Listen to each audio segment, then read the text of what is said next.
it off to Howard. Now the freshman Berta bombs away. Peyton Berta, fresh off the bench, immediately into the scorebook with a tray. Hit 5 last night. Great start. It's 5-5 here. Bassert thought about the deep shot. Now it's Jordan Jones, the sophomore, going strong to the bucket. Ball came off the iron. A little bit of contact with some players running into one another. And the other direction comes Mariah Avila for Scottsbluff. Went strong to the rim.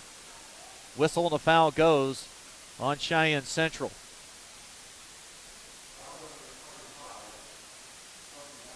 Kelsey Bassert picks up the personal. That's her first, third team foul. 3:41 to play, first quarter here at Scottsbluff. Just the second home date of the year for the Cats. Mariah Avila, what a spark plug player and athlete. Just a sophomore. A 60% free throw shooter, more impressively from behind the arc right now, hitting 44% of her three-point field goals and shot it really well last night. Misses the second, gets 1 and 2. Fernio the rebound. Got a lot of coaches from the area in the building here today. Steve Land, the Gearing girls coach. Terry Lofink just walking in, the boys coach at Morrill High School. Kenzie Bolts picks up her dribble. Throws over top of the zone. Skip pass to the left wing. They'll lob it to Jayla Jones at the high post. Jones on the catch. Turns and faces. Can't knock it down. Offensive rebound grabbed by Fernio. Scottsbluff struggling right now on the defensive glass. A little baseline drive for Delbridge. And a foul called on Scottsbluff's Brady Lockemer, I do believe. Is on Lockemer. That'll be her first. Second team foul on Scottsbluff. They lead 6-5 here in the early going. 3:08 to play in the first quarter. At the foul line, Bailey Delbridge gets the friendly roll, hops over the front of the iron, a 5'9" junior.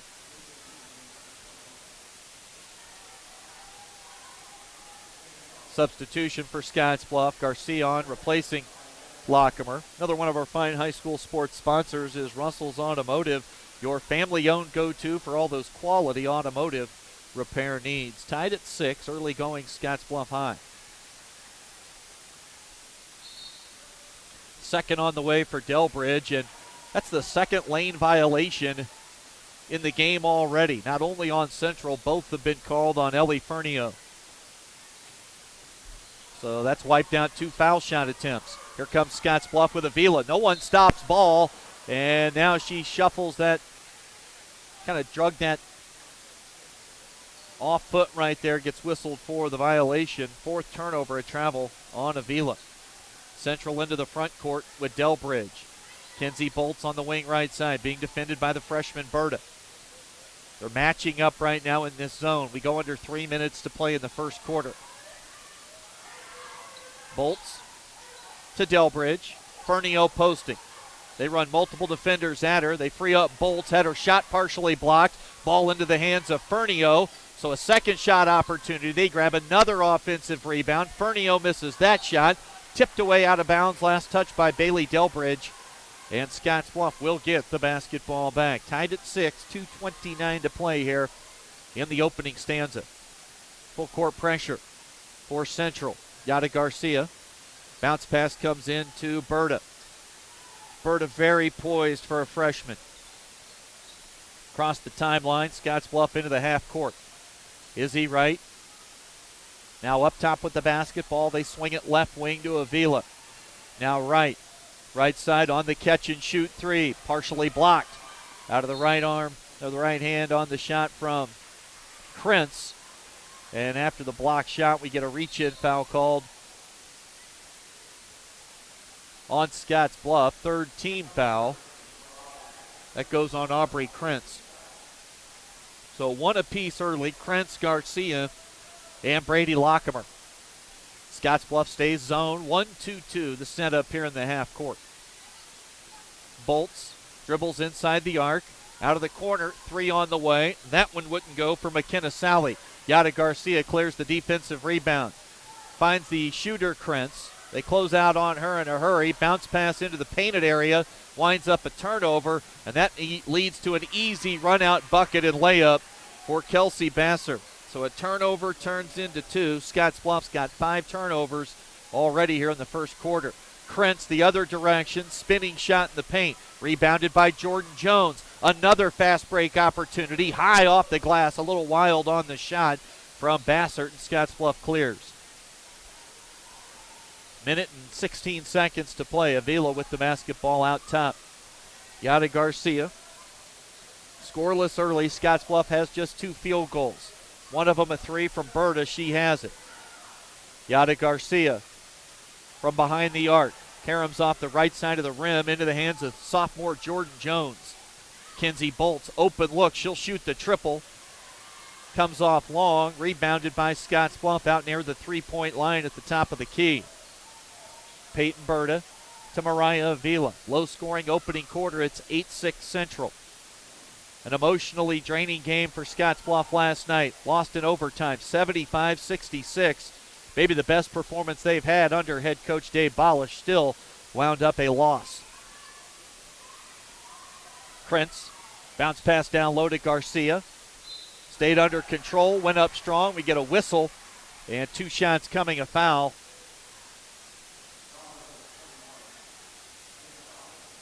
McKenna Solly picks up the personal. That's her first. 4th team foul.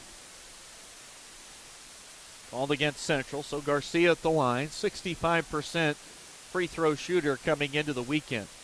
Check that, 62%, misses the first.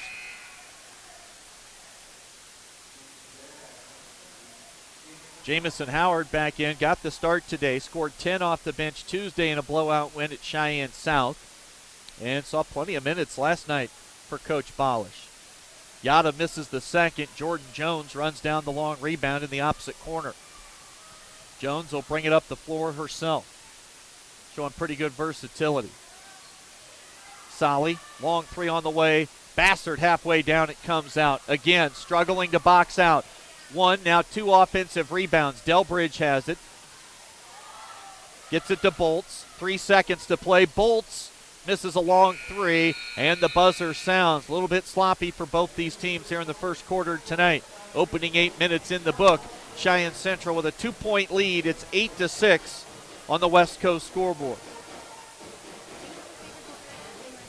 Now, one thing, I learned this when I first kind of got into the business, and you'll hear other broadcasters.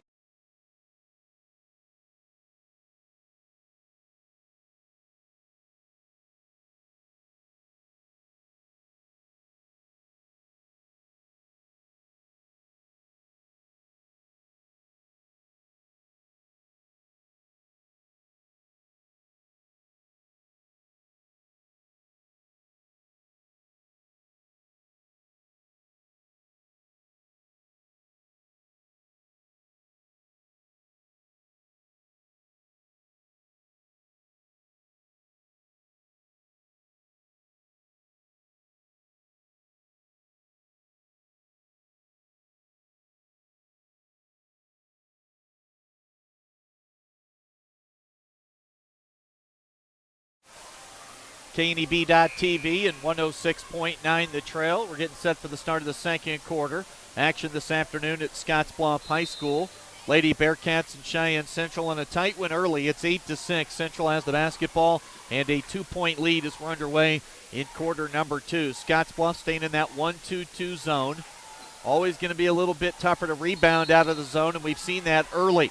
Delbridge on the catch, but right now Central struggling to get a real read on where they want to go with the basketball or what they want to do with it after they catch, and Delbridge walks with it. 3rd turnover committed by Central. Yada Garcia's shot won't go, but a whistle comes and she's fouled. 2 more coming for Garcia, who missed 2 at the stripe earlier.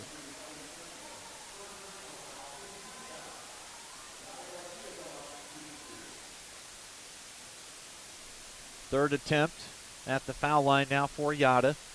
Again, 62% entering the weekend, now 0 for 3 in the early going.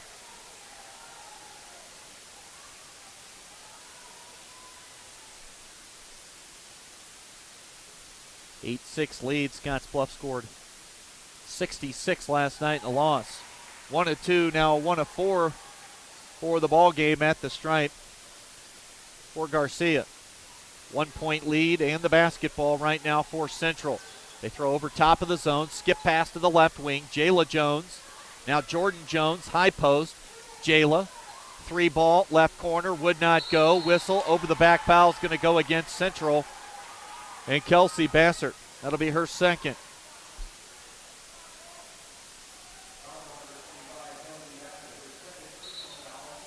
#16 foul called against Central. 7:22 to play. First half action. Scottsbluff with the ball, down by 1. They have 1-3 here in this one. They hit 10 in the first half last night. Yada Garcia led in scoring with 21. Izzy Wright in the right corner with it. Mariah Avila going to drive baseline, lost her footing, slipped, and still held on to the basketball. An easy whistle for the official on the far side wing. Travel called against Avila. Scottsbluff on the floor right now. Wright, Avila, Berta, Garcia, and Howard. They got all 4 classes covered at the moment, freshman through senior. High post, Jordan Jones. Right side, Kenzie Bolts.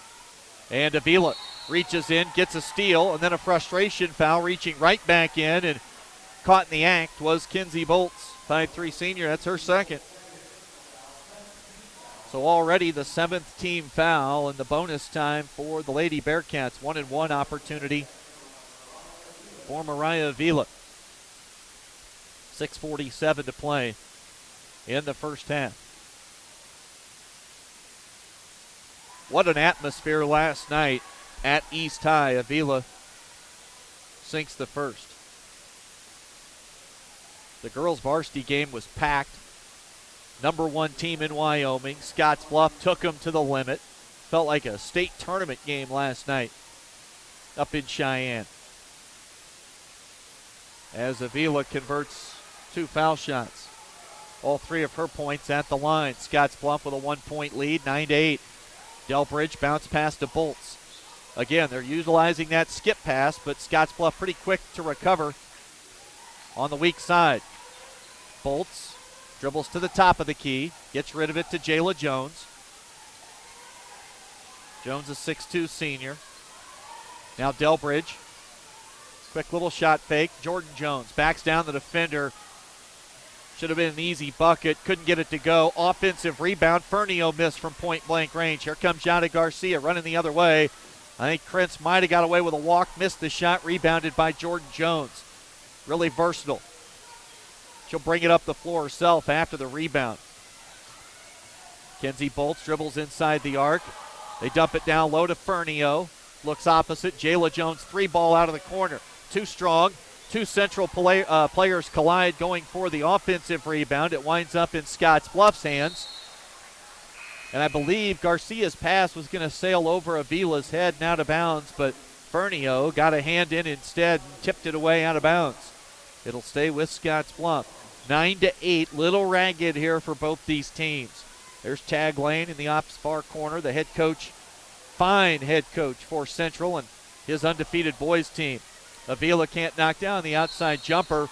Whistle, offensive rebound, grabbed by Scottsbluff, and a heads-up timeout taken by Dave Bolish to hold on to the possession. Timeout on the floor. 5:37 to play. We'll see if this is going to be a full timeout or a 30. Looks like a 30-second break. We'll keep it right here. High school basketball on KNEB.TV and 106.9 The Trail.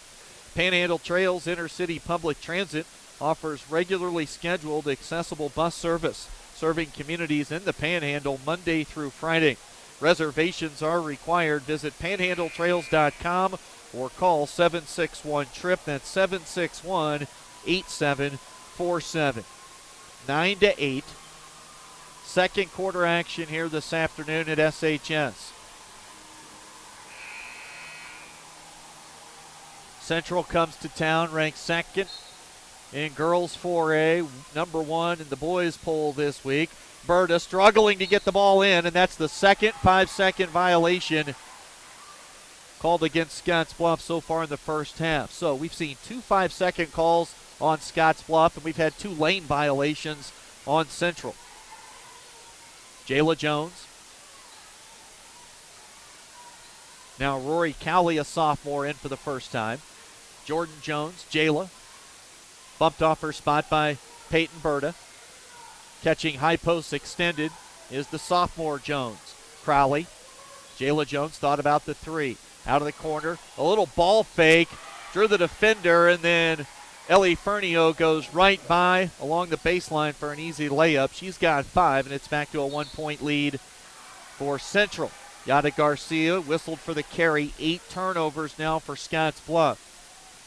Garcia, Krentz, Izzy Wright, Berta, and Mariah Avila. 4:55 to play in the first half. In the corner with it, Fernio. She's a 5'9 senior. She can handle the ball if needed. Crowley gives it up. Fernio has it. Started as a freshman. Poor pass in the passing lane. Easy run out the other way. And a layup for 2 for Yada Garcia. Got the steal and her first bucket on the other end. 11-10, a 1-point lead. Scottsbluff in front with 4:30 to play. And now a double dribble goes against Rory Cowley.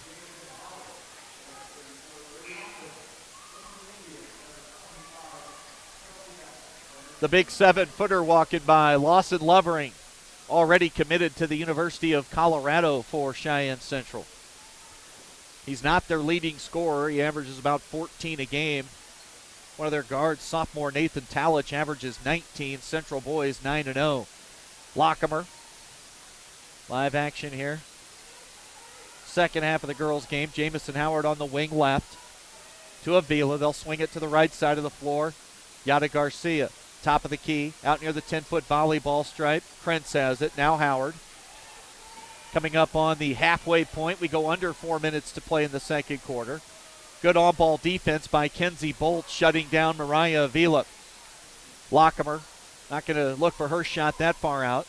Avila, now Howard. Krentz cuts through the middle. Garcia being defended by Bassert. Strong take to the rim. Shot will not go. Rebounded by Jayla Jones. And she'll bring it up the floor herself. So you got a lot of skill. Sometimes 4 or 5 players can handle it anytime they need to for Central. Long 3, high arcing triple off the rim. Bounces off the backboard. Another offensive rebound off the Bassert miss. Baseline drive. That shot will not go. Touch last while laying on her back that time. Bassert touched it. Couldn't corral it. It goes out of bounds. She touched it, and Scottsbluff will have it. Full court pressure now for Central. Bolts defending against Avila. Jamison Howard. Now Aubrey Krentz. Open look. That's going up every time. Aubrey Krentz cans a triple. Her first basket of the game. Aubrey Krentz, a 1,000-point scorer in her career, averaging 12 per game here this senior year, and that's her first basket of the game. She's got 3. Scottsbluff leads by 4. They look backside. Jayla Jones. High post area. Jordan Jones has it. Puts it on the deck and sort of just created the contact there herself by being aggressive and just leaning in towards the basket. Whistle comes. Brady Lockemer picks up the foul, her second. And Jordan Jones, a 57% free throw shooter.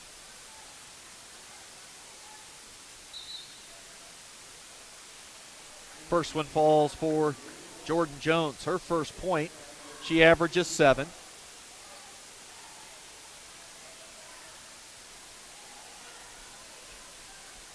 Three-point lead for Scottsbluff, 14-11. 2:42 to play. Second from Jones. Make it a 2-point lead. 14-12. Scottsbluff with the lead in the ball. Zigzagging her way up the floor. Into the front court. Bounce pass underneath from Avila, intended for Garcia, intercepted. And again, this time Jones brought it up the floor herself and couldn't hang on to the basketball. Late whistle. And we have a jump ball. Possession arrow will give it to Scottsbluff. Central I've got unofficially right now for 5 turnovers. Scottsbluff with 8 so far in the first half. 2:15 to play. Garcia. Now Howard out high. Krentz drained a 3 earlier. You know she's going to be looking for another shot attempt if she can get it. And now Garcia threw more towards the wing and out high left side. Izzy Wright kind of cut in towards the left elbow inside the 3-point line. And Scottsbluff now up to 9 turnovers. 2 minutes to play. First half action here at Scottsbluff High this afternoon. Delbridge uses a high screen. Jayla Jones, she's missed a couple of threes already in the half. Delbridge, a one-hand sling over to Kenzie Bolts. Wild runner, missed everything. Rebound on the backside for Peyton Berta. Into the hands of Yada Garcia. Garcia will set up the offense now for the Cats. Jamison Howard, boy, she thought about it. Aubrey Krentz, no thinking there, just ball up. Saw every bit of the iron. Came off, rebounded by Izzy Wright. Wright had her shot swatted away out of bounds by one of the Jones sisters down low. Older brother Willie, a star here a few years ago. Krentz, no hesitation. Caught it in the right corner. Up quickly, knocks in the tray. Biggest lead of the game for Scottsbluff, now at 5. Jordan Jones, good look, finds Delbridge. Long jump shot, offensive rebound, and that shot would not drop. Here comes Scottsbluff. Central had 2 cracks at it. They trail by 5. A little loose with the basketball. Jamison Howard, a deep 2 out of the right corner. Rebounded by Delbridge. Delbridge a little high with the dribble. Gets it to Jordan Jones. Jones to Delbridge in the corner. Fernio drives right by Yada Garcia, too strong off the square. Fernio almost able to grab her own miss and save it in bounds, but she stepped along the baseline. We're down to 36 seconds to play in the first half. Low scoring game compared to last night. Figured it might be this way. Late night. Got to bed late. Get everybody on the bus. Up early. Worked the kinks out. Maybe a shoot around this morning. And a 3:30 start this afternoon. Cats throw it away, their 10th turnover. Jayla Jones now operating along the baseline. Fernio gets it to Delbridge. Scottsbluff staying in the zone. Jordan Jones catches. She gets pushed off her spot, steps out of bounds. Wanted a foul call, none came. And Jordan Jones, body language not the best right now for Central. Bounce pass comes into Berta. Freshman got caught napping for a moment. Threw it over towards the far side. Yada Garcia tracked it down. Whips a pass. Wide open look for Krentz. 3-ball off the iron. Rebounded on the backside of the rim. And losing it out of bounds was Delbridge. But the buzzer sounds. And the first 2 quarters are complete here this afternoon at Scottsbluff High School. After 2, as both teams head to the locker room, Scottsbluff leading 17-12 on the West Coast scoreboard. Money at Physical Therapy can help you recover. Money at Physical Therapy has locations in Gary.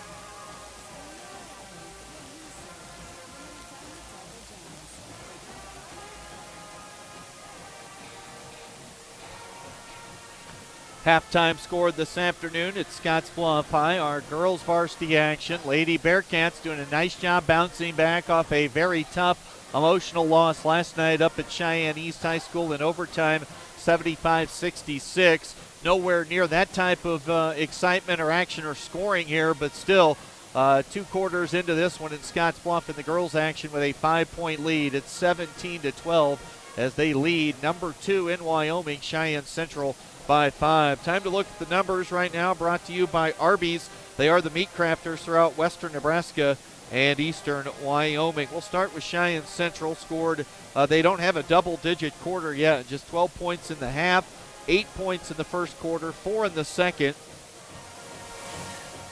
Individually, Ellie Fernio has 5, Bailey Delbridge has 3, and 2 apiece for Kelsey Bassert and Jordan Jones. That is all. I've got Cheyenne Central with 7 first-half turnovers.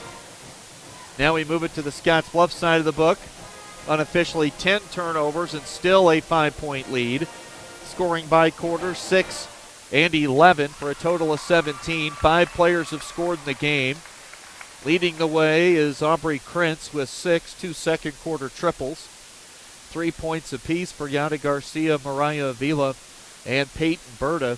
And Jamison Howard rounds out the scoring with 2 points in that first half. Scottsbluff connected on 3 threes in the half. They hit 10 threes in the first half last night on their way to a school record 14 made 3-point field goals. They've been shooting the lights out this week. They hit 12, which tied a school record on Tuesday up at Cheyenne South, and they broke that record last night with 14. So all things considered here at the break, Scottsbluff girls got to be feeling pretty good about things right now. Halftime score here at Scottsbluff. Girls action, Scottsbluff up by 5, 17-12. They lead it on the West Coast scoreboard. So that's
high school basketball coverage on KNEB.TV. Glad to have you watching.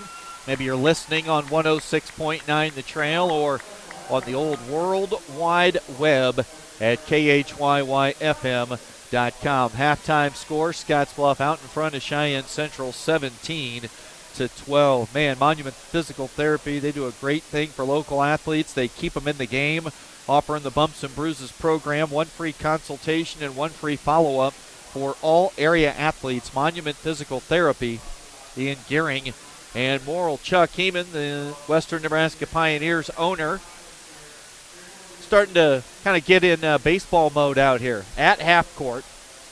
Looks like we're gonna have a little bit of a contest. Should be fun for some of the folks. Halftime score 17-12. Should have a very entertaining boys game coming up later on early this evening. Scottsbluff dropped to 12-2 last night. Central boys are 9-0. Scottsbluff fell behind last night 36-23 at halftime. Trailed by 15 early in the second half, and then East missed a 3 that would have put them up 18, and about that time things started to change in a hurry as Scottsbluff got their way back into the game. Pretty tight throughout the fourth quarter, never able to get any closer than 1, and they didn't get to within 1 until the final minute and a half, 2 minutes, and East able to hit a few free throws down the stretch and hold on for the win. Again, tremendous atmosphere last night at Cheyenne East for the Cats and the Thunderbirds. Halftime here at Scottsbluff High this afternoon. Scottsbluff girls with a 5-point lead, 17-12 right now on the West Coast scoreboard. Opportunity is knocking. Open the door to your future in higher education at WNCC. with campuses in Alliance, Scottsbluff, and Sydney.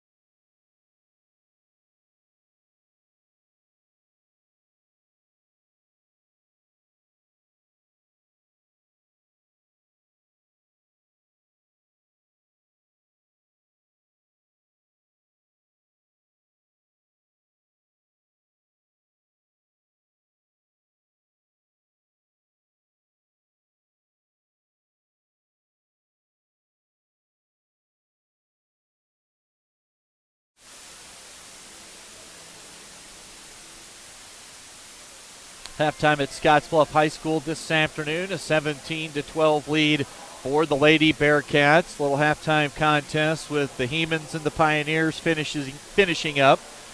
Everybody in attendance now getting a quick little look at the Cheyenne Central boys, getting some warm-ups in. Their fine head coach, Tag Lane, standing in the corner. Did a great job for all those years with the Post-22 Legion program in Cheyenne. It's turned those coaching duties over to his son, as he's now the head boys coach at Cheyenne Central and has really got this program humming this year at 9-0, led by Lawson Lovering and sophomore point guard Nathan Talich, who averages 19 a game. Lovering's already committed to the University of Colorado. 17-12 right now here at the break. We'll come back with the second half, third quarter action approaching. 17-12, Lady Cats lead by 5 over Central on the West Coast scoreboard.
Scoring 8 and 4 so far in this one. Ellie Fernio, their leading scorer, with 5 is all. No basketball today for the Lady Cougars up at the college. Their home game against Iowa Western was postponed due to bad weather back east, and Western unable to make it out. We'll have the men tonight on KOZY 1013 starting at 5:45 with Chuck Schwartz on the road at North Platte Community College. 1-2-2 zone on this opening possession. And again, Central struggling to handle the zone. They just throw it right to a Scottsbluff defender. And the Lady Bearcats could get a quick turnover. Yada Garcia handling. Finds Aubrey Krentz. You know she's going to be looking for offense early in this half after hitting 2 threes in the second quarter. Krentz to Howard. They'll move it left. Good ball movement. Avila has it. Down low, Garcia, a little inverted with that offensive set. Point guard down low in the paint. Yada on the catch and finish with a little mini right hook. Jump hook with the right hand. It drops in for Yada Garcia, and she has 5 points. Her second field goal, now a foul. No, a walk called on Bailey Delbridge. 2 possessions, 2 turnovers for Glenn Kirkbride's bunch from Central and Cheyenne. Jordan Jones defends the inbounds pass. A little bit of a trapping zone set up here in the full court. Scottsbluff has not made much headway against it so far. Low pass down around the ankles of Krentz. Whistle, 10-second violation on Scottsbluff. First one of those. We've seen 2 5-second calls on inbounds passing. And now a 10-second violation. 4 combined possessions early in this third quarter, 3 turnovers. Scottsbluff, no need to change. They're sitting in that 1-2-2. Jayla Jones feeds the perimeter. Fernio's 3-ball. A little bit strong. Jones a rebound. Jayla Jones backs it out behind the line. Lost the handle, lost her footing, hit the floor. Ball rolls out of bounds. She's frustrated. Wanted a foul called. Just another turnover, 3 and 3 possessions for Central. Krentz runs it up the floor near side. She'll shoot the 3. Wouldn't go. Rebound for Jordan Jones. Poked away, out of bounds, last touched by Jamison Howard. Good to see everybody filling up the gym here this afternoon. A rare home date, one of just 6 on the year. Plenty area coaches. Bearcat football coach Judd Hall, a couple of rows down with the family this afternoon. 19-12. Speaking of a Bearcat football player, Sebastian Harsh told me last night he'll take an official visit to Wyoming next Saturday, so he won't be playing next Saturday against Gering. He'll go from Denver and Abe Lincoln in the game on Friday straight to Laramie on that night, and an on-campus visit on Saturday. Got a whistle and a foul called on Scottsbluff. That'll go on Yada Garcia, her second. They lob it into Jayla Jones to Delbridge. Delbridge dribbles inside the arc, and a blocking foul called against Scottsbluff. Is it Krentz? Aubrey Krentz picks up her second. Really no foul trouble to speak of. Scottsbluff had a bunch of it last night. Central gets it to Jordan Jones. They dump the ball down into the paint. Fernio got it to go off the square. Well, it feels like Central's been shut out off the scoreboard for the better part of this entire ball game, to be quite honest. But Fernio gets the bucket and a chance at a 3-point play. And there, as soon as I say no foul trouble to speak of, Yada picks up her third. Third on Garcia. She'll head to the bench. And Fernio converts at the line. 3-point play for Ellie Fernio. She's got 8, and it's a 4-point lead now for Scottsbluff. Kenzie Bolts, a blocking foul, as Mariah Avila had brought the ball across the timeline, bumped her over near the sideline.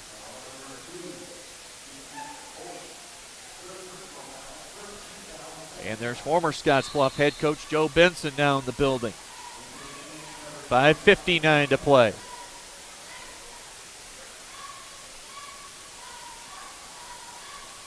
Four-point lead for Scottsbluff. They've got the basketball. Mariah Avila dribbles inside the arc, and she walked with it.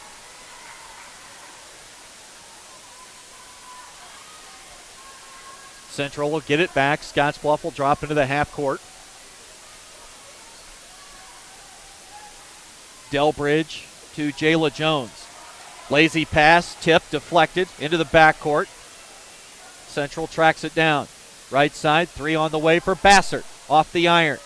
Left it short. Rebound comes off long. Grabbed by Aubrey Krentz. Now Berta. They trap her. And a push. Is this Delbridge or Bassert? One of the two.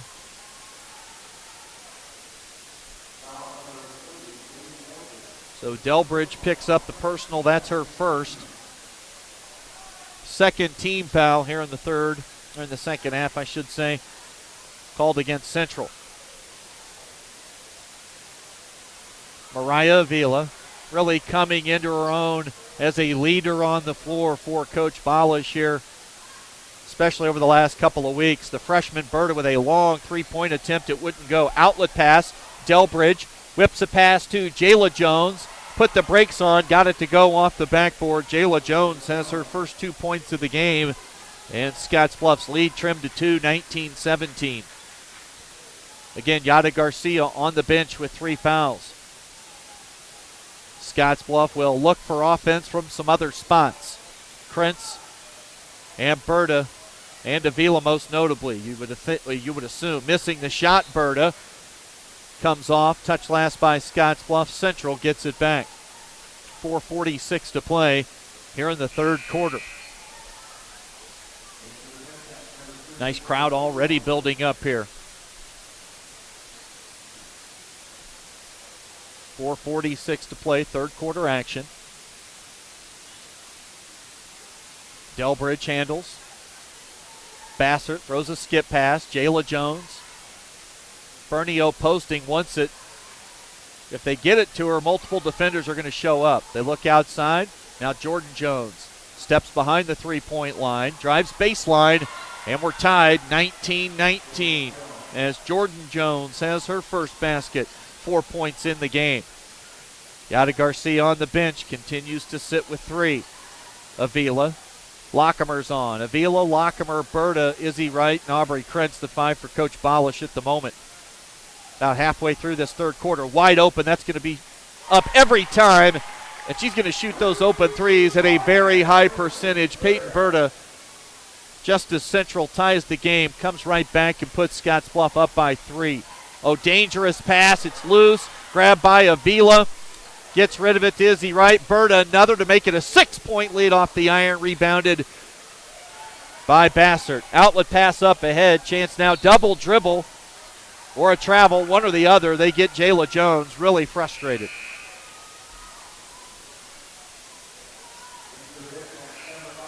We've got Central for 4 turnovers already here in this third quarter. 3:36 to play. Lockemer out. Who came on here? Yada Garcia back into the game with three. Going to have to be smart here with 3:33 to play in the third quarter. Krentz, boy, got the defender to bite on the shot fake and buries a triple. Shot fake, got the defender in the air. One clearing dribble to the left, and the three ball bangs home for Aubrey Krentz. She's got 9, all 9 from behind the arc. Kenzie Bolts Bassert, with a three. Can't answer back. Whistle, foul underneath. The push is going to go against Scottsbluff. Krentz, that's her third. So now Krentz and Yada Garcia with 3 apiece. Bolts back in. Fernio inbounds to Delbridge. Delbridge works against Krentz. Bolts, the point guard, really hasn't looked for a shot a whole lot this afternoon. Jordan Jones lost the dribble. Now Fernio, Delbridge. Delbridge with a runner, left it short. Barely drew iron. Here comes Yada Garcia. Feed to Avila, back to Yada. Krentz closing out defensively. McKenna Solly. Bert almost threw it away right to Fernio. Fernio probably not going to be able to stay in front of Yada Garcia. Garcia got by her, but kind of lost her footing on the way up, and that shot caromed off the underside of the rim. Boy, Euro step, offensive rebound, the missed shot from Delbridge, O-board Fernio, and the basket and a quick timeout by Coach Kirkbride of Central. This will be a full break in the action. We'll step away. 2:21 to play in the third quarter. Scottsbluff leading by 4, 25-21 on the West Coast scoreboard.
High school basketball coverage on the TV side, radio on the trail. Third quarter, late in the third stanza, 2:15 to play.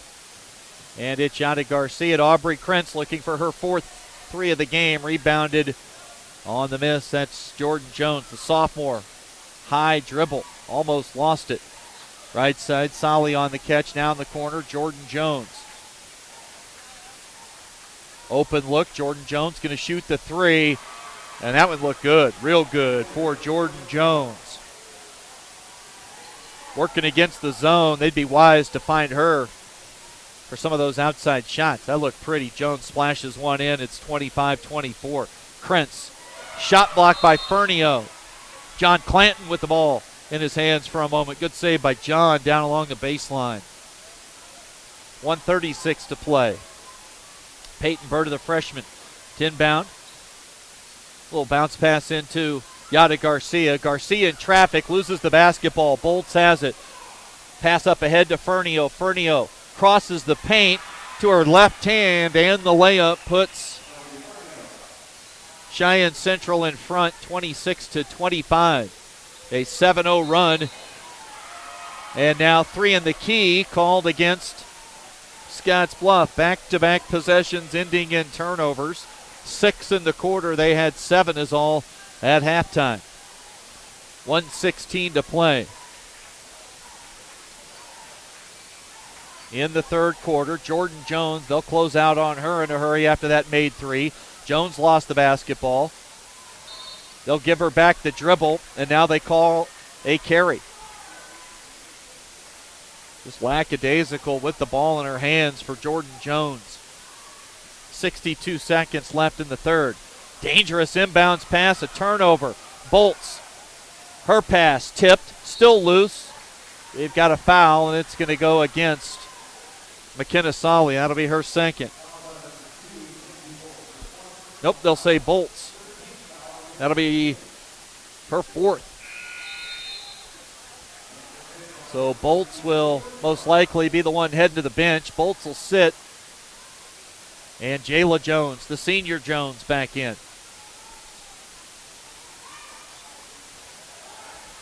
Total defensive lapse that time for Central. They allow the home run pass to Mariah Villafernio, but those long arms got back, long legs and arms got back, able to make some contact and prevent the layup, but 2 free throws, 2 freebies coming now for Mariah Vila.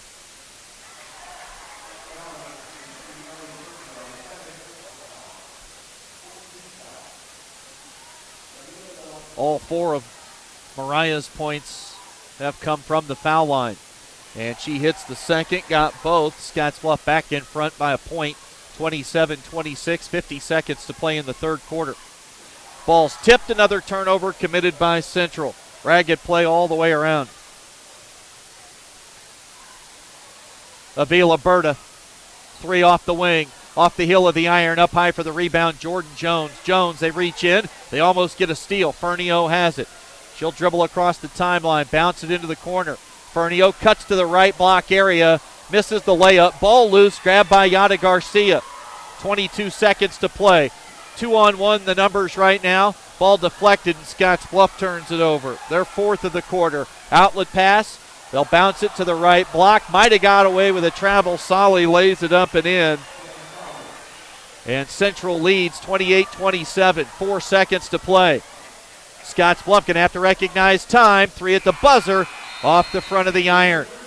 So Central grabs the lead after the third quarter comes to a close. 3 in the books, 1 to go, 8 minutes put on the clock. We'll have the fourth quarter for you in a moment. 28-27, Central up 1 on the West Coast scoreboard.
Chris Cottrell with you. Another exciting finish appears to be in store here today for the Scottsbluff girls. 28-27. They trail as we start the final 8 minutes here at home against Cheyenne Central. Indians up 28-27. Lady Cats inbound. Mariah Avila. Krentz and Yada Garcia both on the floor with 3 fouls.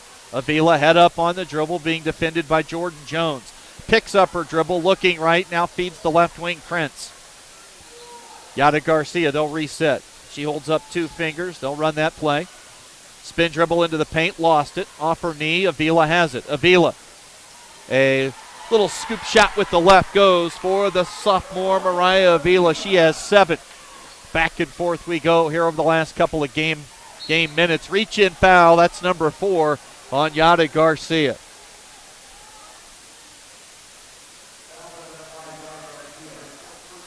.26 to play in the game, 29-28. That far away from the basket, right in front of an official, you're just not going to get away with it. They'll lob it up top to Bassert. Jordan Jones in that corner. She hit that 3 earlier, passed on that shot. Bassert, Jayla Jones. Back to Bassert. Scottsbluff in the 1-2-2. Knifing her way into the paint and scoring in traffic is Kelsey Bassert.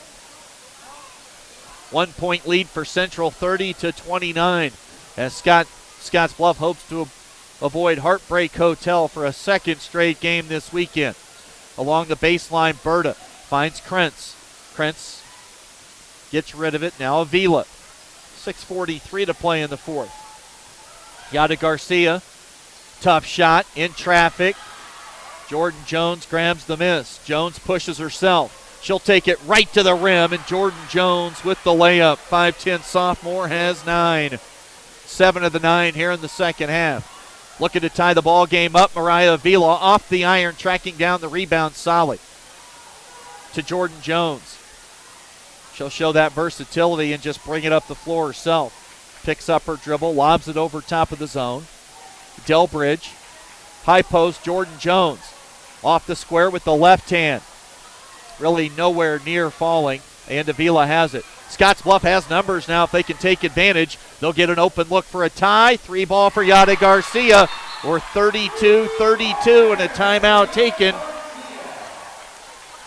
by Dave Bolish. Quickly after the made 3, this will be a full timeout. 5:54 to play. Jordan Jones complaining to the near side official, and he was almost ready to slap a technical on her. We'll take a break. 32-all on the West Coast scoreboard.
High school basketball on KNEB.TV and 106.9 The Trail. Cheyenne Central a turnover as they tried to squeeze a pass into Jayla Jones.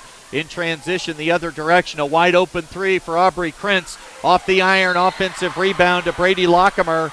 And a whistle and a foul underneath. 2 shots coming at the stripe from Lockemer. 32-32 with 5:29 to play in regulation.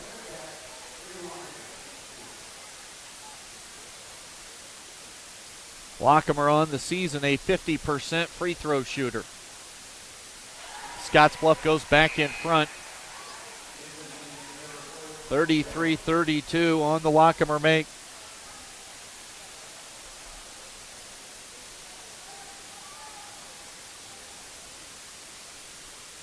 Lockemer had 2 points last night. Her first 2 of this one. Put Scottsbluff up by that number, 34-32, 5:27 to play. Fourth quarter action. Bassert to Jordan Jones. Underneath Fernio. Fernio, swarmed by multiple defenders, finds an open shooter. Solly knocks in a right elbow jumper.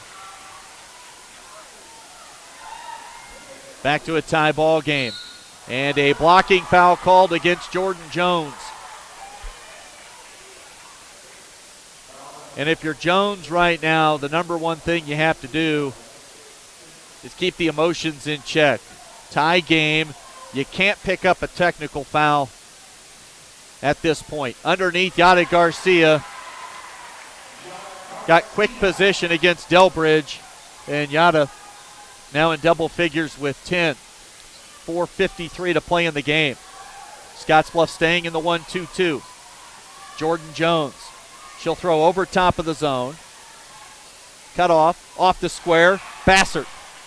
Good looking bucket right there for Kelsey Bassert. In traffic, stayed poised and confident, and got it off the backboard. We're tied at 36.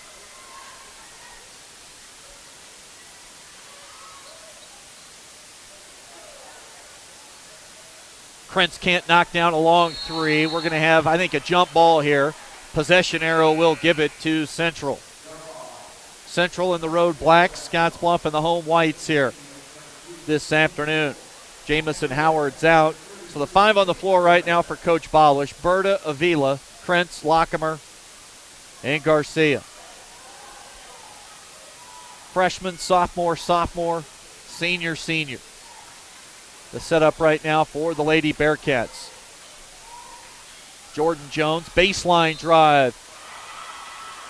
Whistle and a blocking foul called against Scottsbluff. Almost an opportunity there for a three-point play. Foul goes on Brady Lockemer. That'll be her third personal. 4:08 to play coming down the stretch here in the fourth quarter of this one. All even, 36 apiece. Jordan Jones tickles the twine on that one. A 57% free throw shooter. She is 3 for 3 in the ball game.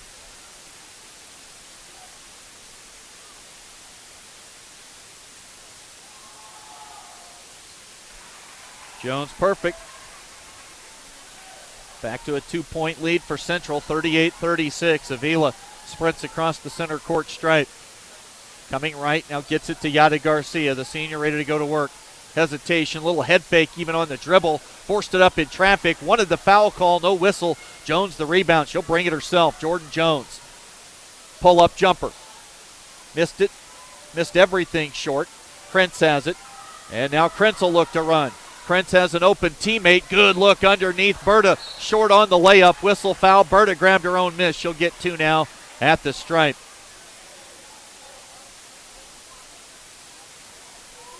That's Kinsey Bolts, and that's number 5 on Bolts.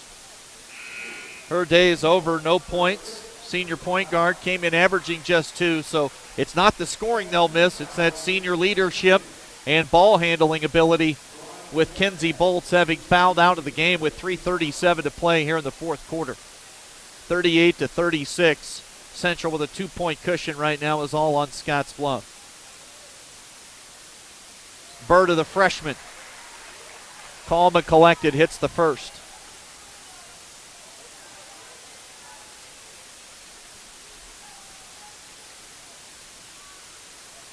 Berta gets both, 38-38. Over halfway through this fourth quarter, crunch time here at Scottsbluff High. Can Scottsbluff, here in the girls' game, avoid a second straight heartbreaking loss to a Cheyenne school? Fernio, 3 defenders near. Jones, easy take to the bucket. So all the defensive help came on Fernio. That left Jones wide open and really no one to stop the basketball, and an easy left-hand finish for Jordan Jones. She's got 6 in the quarter, and it's another 2-point lead for Central. Yada Garcia, she loves the challenge. Team falls behind. She goes right back at the defensive setup on the other end, and Yada has 7 herself here in the fourth. Jordan Jones on the other end. Let's see if Yada Garcia goes and gets the basketball and tries to get right to the rim again. Right now it's Krentz dribbling inside the arc. She'll do most of her work behind the three-point line. Good help arrived, but that left an open shooter. Krentz gives Scottsbluff the lead. And a possible 4-point play. Made three, count it, and a foul. Aubrey Krentz now with 12. All 12 points on three-point shooting.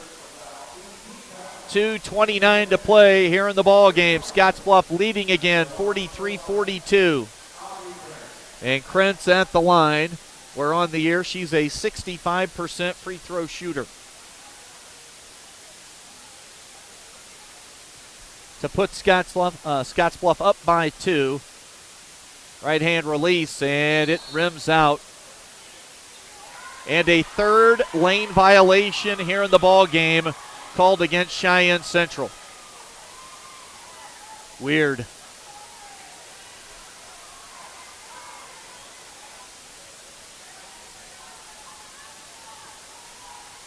So another opportunity for Krentz.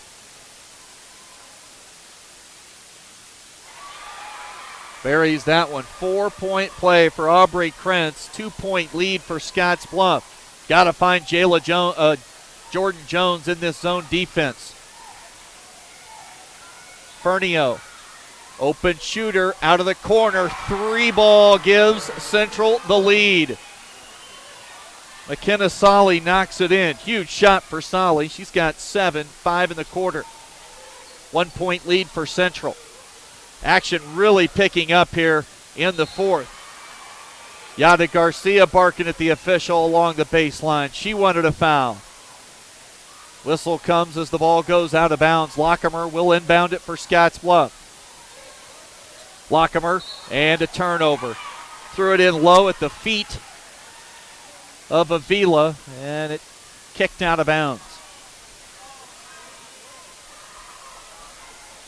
Under 2 to play, 1:53 clock running. Fernio lost her dribble. Now Solly knocked off her feet. Jordan Jones and Coach Kirkbride of Central calls a timeout. Partly to bark at the official, and he also just wants to calm his team down a little bit. They have the ball in a 1-point lead. Breaking the action, 45-44. Central with a 1-point lead on the West Coast scoreboard.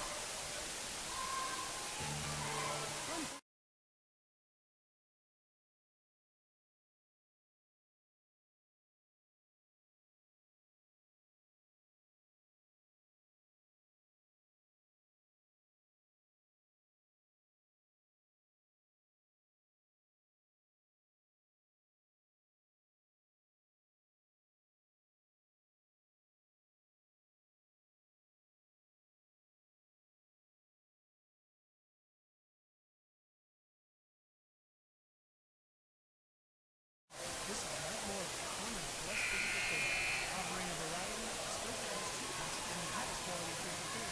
KNEB Breast Physical Therapy supports all local athletes, coaches, administrators, volunteers who work to make winning known, not being such. And just as importantly, in the proximity. Stop by Breast Physical Therapy just off Highway 26 on Avenue B or call 633-2222. 1:47 to play in the fourth quarter. It's a 1-point lead for Central. They have the ball up 45-44. They'll inbound it to Bailey Delbridge. Delbridge will put it on the floor. Dribble handoff action. And now Jordan Jones. That's a turnover. Went off her left hand. Reach in foul called against Central. Is it Jones? It is Jordan Jones. They'll walk it to this near end of the floor. It's Brady Lockemer, 2 for 2 at the free throw line to set up shop to shoot 2. Check that. 1-and-1 opportunity. 9th team foul, so one more to get to the double bonus.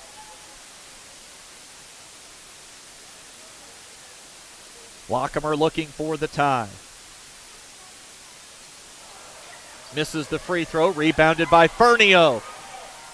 Ball loose, almost stolen away, and it is. Scottsbluff gets the steal. Now loose again on the floor. Timeout taken by Dave Bolish. Things are getting pretty heated. Players on the floor. Coach Kirkbride. He's out 10 feet onto the floor. We'll keep it right here. Reset things for you. Coach Kirkbride needs to get to his huddle. Get this defensive set put in play for his team. 45-44, Central with a 1-point lead.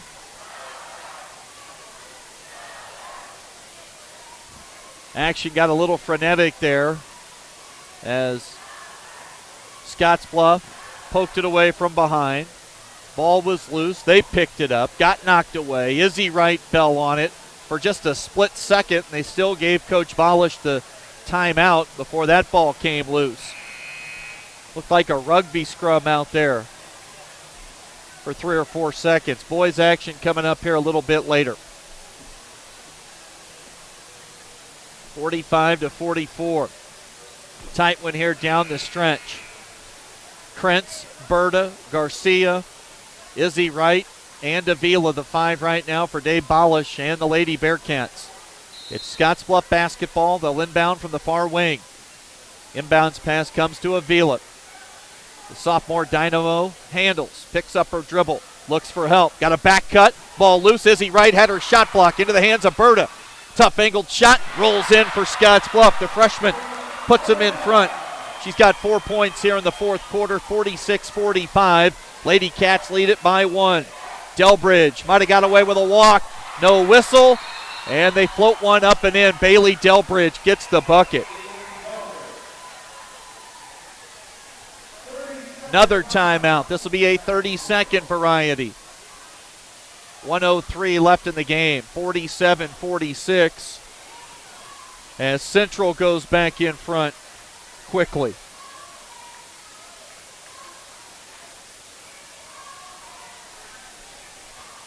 Nine team fouls against Central. Scottsbluff will shoot 2 on the next foul throughout the rest of this game, however long it goes. They went to overtime last night and got beat 75-66. It was 61-61 at the end of regulation, and they got outscored 14-5 in OT. Kai Buell scored 40, 8 for 9 at the free throw line in the overtime session. Some full court pressure now for Central. Avila will push it. Avila cut off, kept her pivot foot. Now Krentz for a 3 in the lead. Off the square, it won't go. Rebound comes off long. Delbridge tracks it down. Delbridge has it. They've got 4-on-2 numbers. Fernio will give it up to Bassert. 42 seconds to play. Central did a nice job staying patient, and now they're going to put Scottsbluff in a position to have to foul. Bassert looking over at the Scottsbluff bench, talking and clapping at the same time. We're going to have a wild one here for the boys' game here in a little while, folks. The intensity of Tag Lane, the head coach for Central, will be palpable at times. He's got a great team, 9-0. At the stripe, 1-1, it won't go. Rebound comes off, tipped by Jones. Krentz has it, ball loose. We've got a timeout taken by Dave Bolish. And things about to pop off on the floor between these two teams. They'll get them separated and sent to their respective benches. It'll be a full timeout. We'll break with them. Under a minute to play. Scottsbluff down 1 in a tight one on the West Coast scoreboard.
Central missed the front end of a 1-and-1. Scottsbluff got the rebound, a timeout, and now out of the timeout, Lady Bearcats have it. Into the front court, it's Mariah Avila off a screen set by Krentz. Berta to Krentz. That's a couple of outside marksmen. Krentz thought about the step back three, lost the basketball momentarily, and Coach Bolich calls a timeout. Coach Kirkbride losing his mind. It looked like he wanted to rip his tie and his shirt off at the same time right there.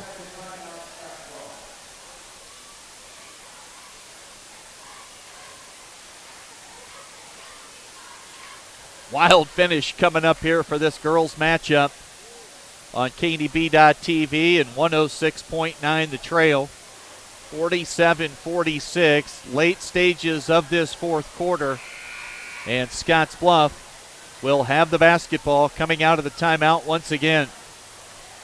We'll see who's on the floor. No changes, right? Yada Garcia on the bench with 5 now. So that last foul was Yada's 5th. I did not even notice that. So Yada Garcia on the bench for the duration. 20 seconds to play. Berta Avila right, Lockemer and Krentz. Who will they run a set play for? Or are they just going to run some offense and look for an open shot?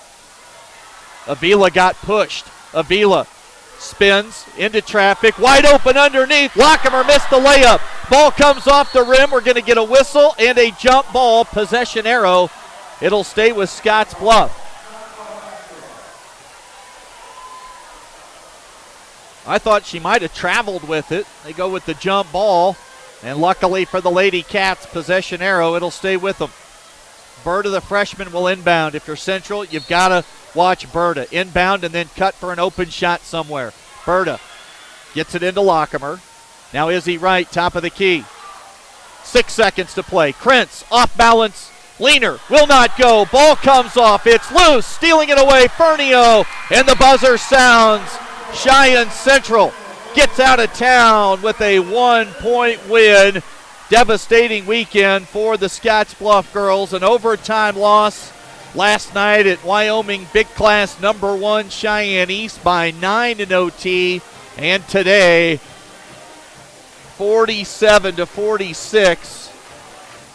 Into the loss column it goes for the Scottsbluff girls. Central improves to 9-1. The Lady Cats drop to 9-7.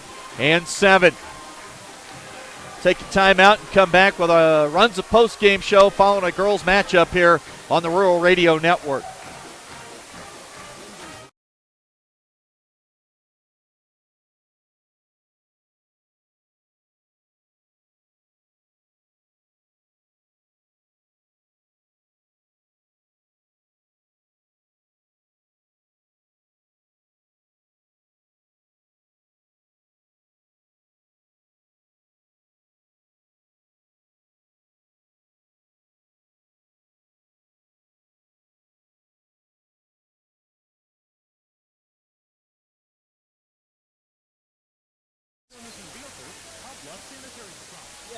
Thank you.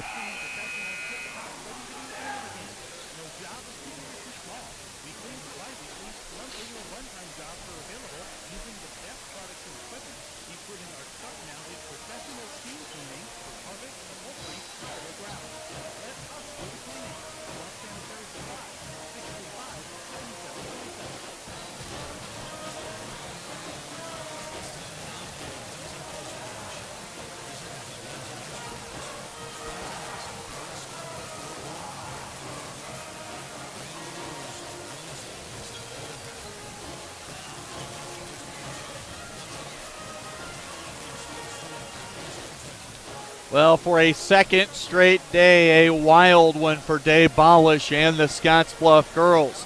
Last night, on the road, on campus at East High in Cheyenne, a tough one to take as they fall in overtime, 75-66. Just moments ago here, less than 24 hours later, with the ball down by 1 and a chance to win it late, unable to come up with any points in their final possession. And the Scottsbluff girls drop one at home to Cheyenne Central, 47-46. East last night ranked number 1. Central today ranked number 2. in Wyoming Class 4A. That's the big class there for girls and boys basketball. So an 0-2 weekend, but tremendous effort all the way around for the Scottsbluff girls both last night and today. Let's go ahead and get a check on the post-game numbers brought to you by Arby's. Again, the meat crafters throughout western Nebraska and eastern Wyoming. For Cheyenne Central, leading the way in the score column with 15 points was Jordan Jones. 8 of those 15 came in the fourth quarter, and a couple of those buckets at the exact time Central needed points. Jordan Jones comes up big, just a sophomore, bright future in front of her. In double figures with her, Ellie Fernio finished with 12 points.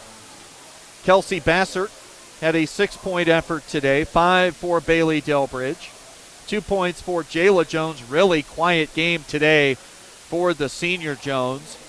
And McKenna Solly had 7, 5 in the fourth, including a huge 3 out of the left corner when they were down by 2 to go up by 1. McKenna Solly had a big-time 3-point field goal.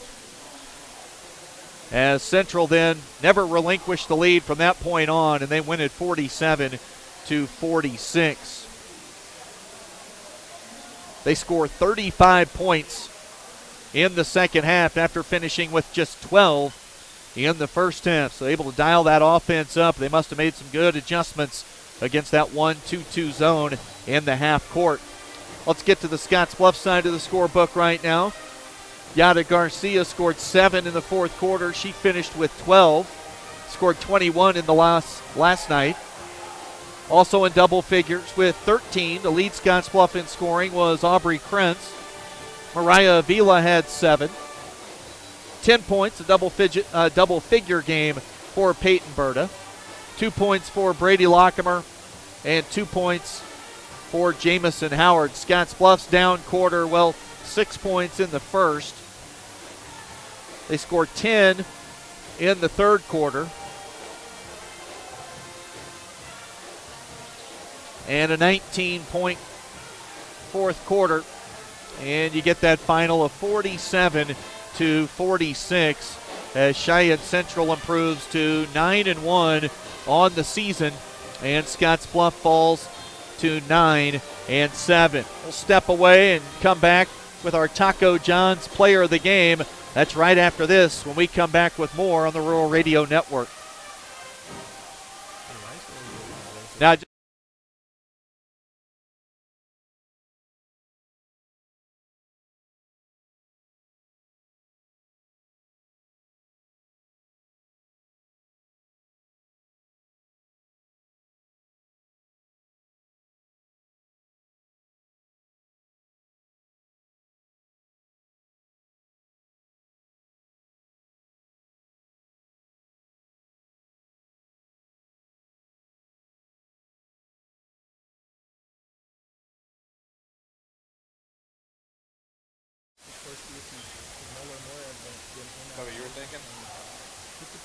I wasn't quite sure. Yada fouled out. That hurt. Yeah.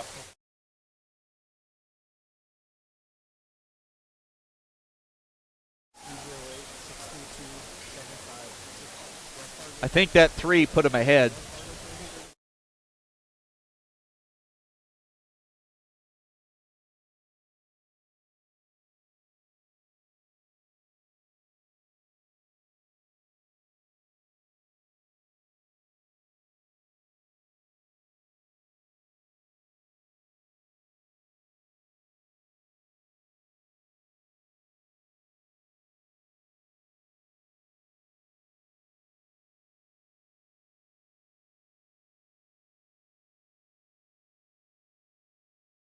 With 12, but fouled out in the final minute, wasn't on the floor late. Peyton Berta, the freshman, finished with 10. We'll go with Aubrey Krentz, though, as our Taco John's Player of the Game for the Lady Bearcats. Led the team in scoring with 13, and her fourth quarter 3-point shot, her make from behind the arc in the fourth quarter, took them from down 2 to up 1. It was a 4-point play, in fact. She got fouled and hit the free throw, and that gave Scottsbluff a real opportunity to get out of here with a win on their home floor. Just not enough offense down the stretch, and you do have to tip your cap to Central, making some key stops and getting a few key buckets in the fourth, namely from Jordan Jones. But Chautauqua John's player of the game for the Lady Bearcats will go with 5'6" senior, 1,000-point career score and then some. Aubrey Krentz had sixes all last night in the loss. Good bounce-back performance today in the loss here, 13 at home against Cheyenne Central. The final 47-46. We'll turn the page to our boys coverage now, and we'll hear from head coach Scott Golian, my post-game interview from after last night's loss at East. We'll get to that here in just a couple of moments. First, let's talk about last night's game. The girls was a doozy last night, an overtime loss for Scottsbluff at East. The boys, well, we almost, and hopefully, we were hoping to get to them. We almost got to overtime. Scottsbluff came out and looked really rough early on. Gave up 28 points defensively in the first quarter alone last night to Cheyenne East as Xavier McCord and Graydon Buell came out hot as a firecracker. They combined for 20 of the 28 for East in that first quarter. At halftime, Scottsbluff trailed 36-23, but then after getting down by 15 early in the third quarter, really started to mount a comeback and a surge. And closed to within one in the final couple of minutes of that fourth quarter. That's as close as they got. Really the key for East last night, once Scottsbluff cut that lead to about 6 or 7 with 4 or 5 minutes to play, they held them at bay right there at that number for a few minutes. It almost felt like if Scottsbluff could have quickly got that lead down to 1 or 2 for East with, say, 4 or 5 minutes to play, the pressure really would have swung to the home team last night. They weren't able to do it, and eventually East got some big free throw shooting down the final minute of the game from Xavier McCord. And Demetrius McCord hit a couple also, and it winds up a 65-62 home win last night on campus. It was great to be at East High School after a lot of those games on the road at Cheyenne get played at Story Gym, which is no one's home gym, just an old middle school gym, really big, and they like to play big games there. And, of course, Scottsbluff over the years when they go to Cheyenne, it is a big game for the team in Cheyenne. And great to be at East High School last night. Great atmosphere, full house for both the girls and boys, but the downer last night, a couple of losses for Scottsbluff. Now 0-3 on the weekend. That is a rarity as the girls fall by 1 moments ago here against Cheyenne Central. Well, we'll step away, and when we come back, we'll catch up. Hear my conversation with Coach Golian following last night's loss at Cheyenne East. That's next when we come back after this on the Rural Radio Network.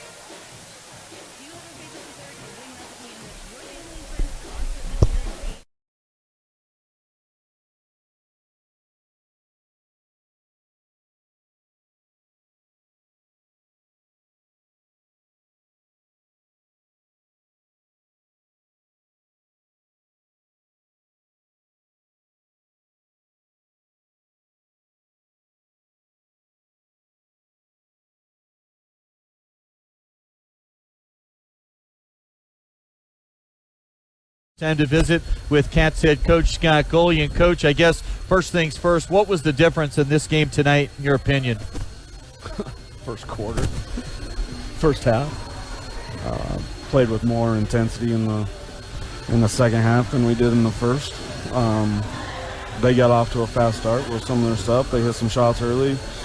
We had some open looks early that didn't go in with the guys that we want taking some shots, and you dig yourself in a hole, you gotta just find a way to fight back, and we did that. So for that, I'm very proud. I mean, it was a tale of two halves. It was just a little bit too much for us to fight all the way back, but we had 3 or 4 looks at the end. I mean, to tie the game. I mean, you can't ask for much more when you're down 13. You're down 13 at half, and you have a chance to tie the game to send it to overtime. I mean, there's a lot of different plays that could have gone either way, and, unfortunately, some of them don't go your way all the time. Yep, down 13 at half, got to within 1, a couple of different spots. To me, I thought kind of a key stretch was you got it to maybe 6 or 7 a few times with maybe 5 or 6 minutes to go. Never could get that deficit cut to about 3 or 4 at that point in the game to really put the pressure on them. Yeah, we were right there. I mean, we cut it back to, I think, 7. We went from 13 to 7 to start that fourth quarter, and I think we just never. You're correct. We never were able to, get it to 3, early. I mean, we didn't get it to 3 till late, and credit to them. They made free throws down the stretch. And honestly, they're probably their best free throw shooters. The one that missed down the stretch, they gave us a chance. And but some of the other guys that weren't so good on the year percentage-wise, they knocked them in and stepped up and did what they needed to do for their team. Yeah, both the McCords, their free throw percentage is not very good, but even just at the line, their form, and they look very confident. They look like good free throw shooters tonight. Yeah, they're confident players. They're good basketball players. I mean, as are, the 5 they put on the floor, the 6, they put on the floor. They're good basketball players. And early it was tough for us to guard, and I don't know if we fully understood how, athletic or the intensity they were going to play with. I thought that's just kind of the way we came out. We weren't quite sure what we were going to do, and they made us pay early. I mean, that's the credit to them. They hit open shots, and that's what happens when you go on the road. If you let a team get going early, it's going to be tough to stop. They scored 28 points, and so we really played pretty good defense in the last 3 quarters. Josiah and Dawson had just 6 points total at halftime. Josiah looked pretty out of sorts, I thought, in the first half, but then both of them kind of got their games together, finished with 21 and 14, and Dawson hit some huge shots for you in the fourth quarter to go from 4-1 or 5-2 to really kind of give you a shot. Yeah, both those guys made huge plays. Down the stretch. I mean, that's what your top guys have to do. They made some plays. I wish they could have made some more in the first half, but they battled. I mean, it could have been easy. Like, Dawson's not shooting very good in the first half. It could have been easy to not shoot or to fall in that funk. Woe was me, but they kept battling and made some key shots down the stretch. And who kept us in the game in the first half was Chance. Yeah. I mean, a couple threes. It was nice to see him hit some shots, get his confidence going a little bit. Sam scored some for us. It would have been nice to keep Sam in the game a little bit. It was just one of those games that's kind of a difficult matchup, finding someone for him to really guard. But when he was in, I thought he did really good things for us. Were you zone every possession defensively when Sam was in? It looked like it. I would say probably 90-95%. I mean, we tried to go zone. We did play some man. I mean, we found a guy for him to guard for a little bit, but it wasn't like extended stretches or anything. So what'd you have to say to the fellas in the locker room to, put this one behind him quickly? Because another tall order tomorrow, it's going to be great to have a home game, that's for sure. The good thing is we were waiting for a player to get in there, and I thought there was some good senior leadership. Some good leadership going on with, I think a couple guys feeling bad for themselves, not for themselves, but, they felt like maybe they let the team down with a missed shot or whatever, and, guys are picking them up, talking about, we can't come out slow. We have to do this, and that's great to see and hear. I think they're taking ownership of the team, and that's what good teams do. Well, my message was, the second half, I was very proud of them for battling. I mean, it's been easy, but while we're down 13, we got to play tomorrow. Let's just pack this one in. Let's get ready for tomorrow. And they didn't do that. And that's what I told them. I was proud of them. We got to learn from it. Every goal that they have is in front of them still, so this game didn't mean much in the grand scheme of things for that. And it's up to them. And tomorrow's another game versus a very good team, and we got to come out ready to play. Get you out of here on this one. Similarities or differences between East and Central? They're both very, very good. I think they're both pretty athletic. I think East is probably more athletic across the board, or at least with a couple guys, but Central has more size. They're playing very well together. Both these teams play very well together, I think. Just they're making extra passes. They don't really care who scores. They got Central has the size in that regard with the big kid, and then they got several other guys that are 6'5", 6'6", 6'7", and both of them have really good guards too. So it's going to be another one of those where we're going to have to come to play, and we're going to have to come out early and play together, and it's going to take effort on both ends. I know I said I'd get you out of here on that one, but I know you're worried about your own team when the girls are playing, but my word, what a wild scene for the girls' game tonight. The gym, the atmosphere in here for the girls' game tonight felt like a boys' top 5 matchup. Awesome. Just awesome. Our girls competed their tails off, you know. I think they're kind of in the same, they probably feel similar to what we do. You know, we know we competed with a really good basketball team, but there's also things we need to clean up and kind of seeing where we can actually be. Coach, appreciate you stopping over. Tough one tonight. Regroup. Go get them tomorrow. All right, thanks, Chris.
KNEB.TV, 106.9 The Trail. This one's got all the makings here, folks. Crowd is on hand. We're going to be near capacity here for tip-off in a few moments at Scottsbluff High School for the Bearcat boys and Cheyenne. They've got a Division I commit already and 7-footer Lawson Levering. They've got a sophomore guard who averages just shy of 20 points a game. They are well coached. They are disciplined. They're big. And they're smart. Scottsbluff's got their work cut out for them tonight. One of the few home games Scottsbluff has on the calendar this year, and the folks in town have recognized and are out to support both the girls and the varsity boys games here for this afternoon. Luke Rorsdan getting everybody fired up here in Central. Scottsbluff entered the weekend ranked third in all of Class B in Nebraska in the latest Omaha World Herald poll. The Cheyenne Central boys, well, we're just a few moments away from another national anthem and starting lineups. We'll have that here. We'll send it to a quick break, and we'll get to lineups when we come back right after this on the Rural Radio Network.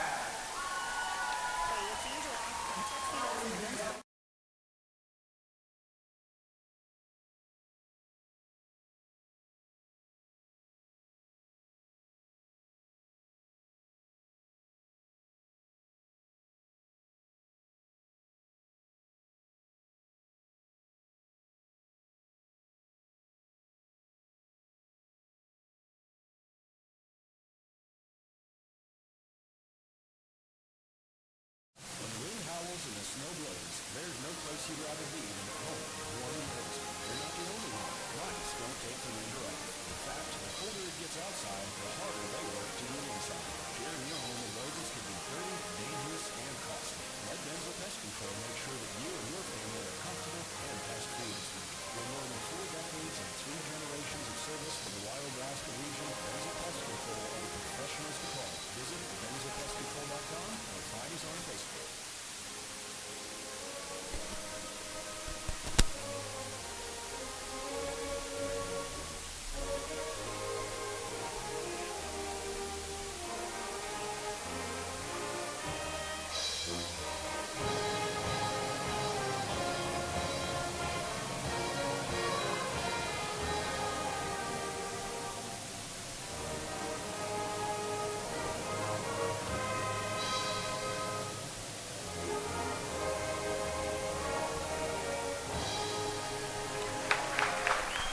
Said it on Wednesday and Thursday. This was going to be the best and most important weekend of the season to date for the Scottsbluff girls and boys, and so far it has been exactly that. We have had 3 outstanding ball games, 2 last night at East High School on the road in Cheyenne, and the girls matchup earlier, a 1-point win for Central over the Lady Cats here at Scottsbluff. This boys matchup should be outstanding as well. Combined record of these two teams is 21-2.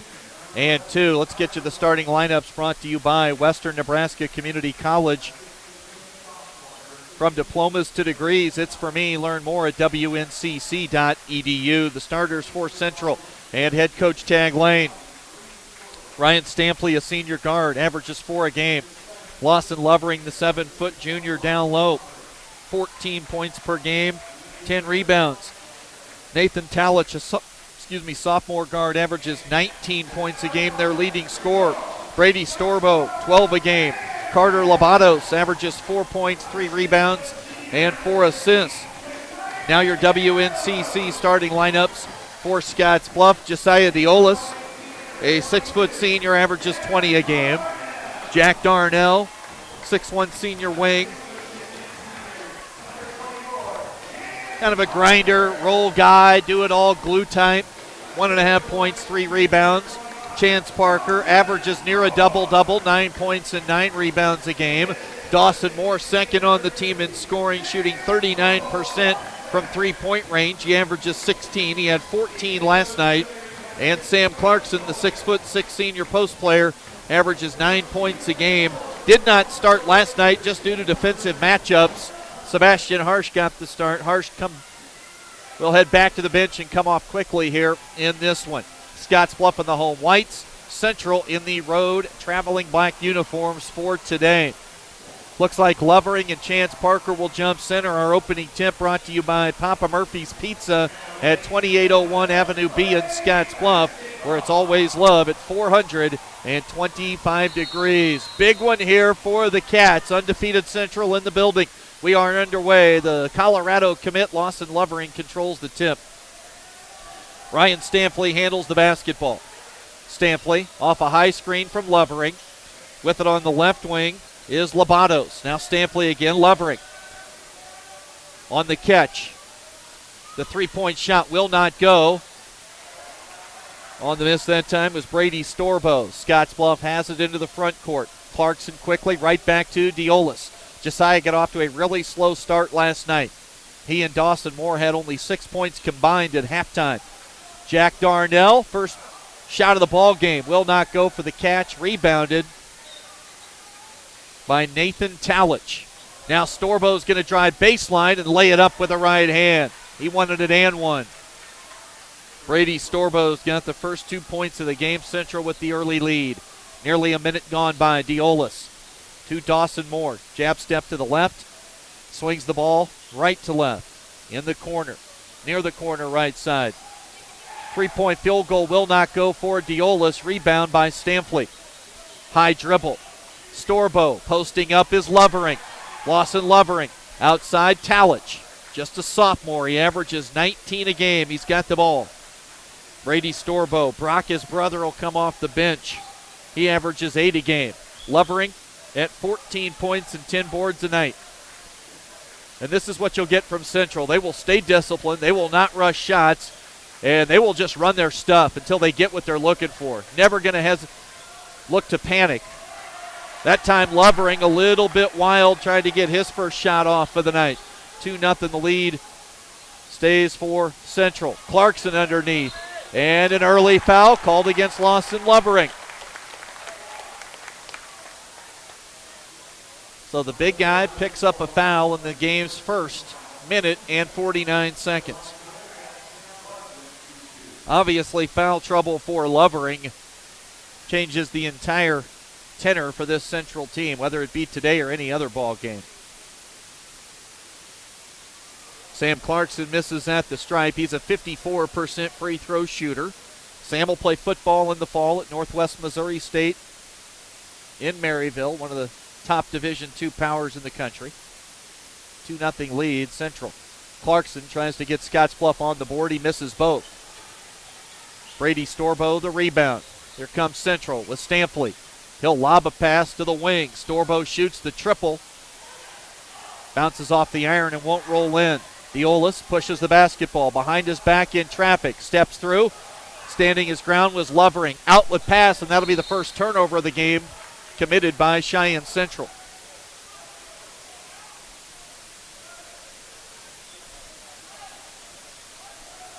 .550 to play in the first quarter. 2-0 the lead. Pretty quiet here in the early going offensively. Diolis off a high screen from Clarkson. Chance Parker kept Scottsbluff in it early last night. He had 10 points in the first half. Now Dawson Moore. Can't give him that type of open look.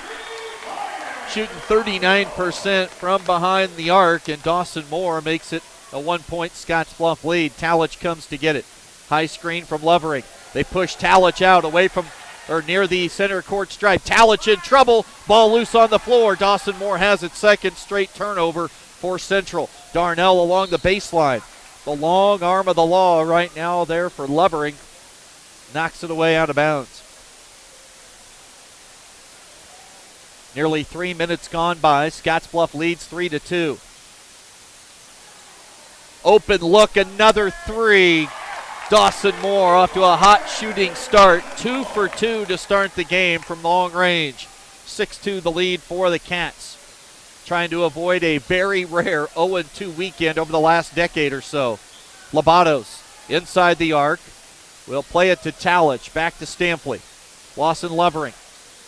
The 7-footer walked with it.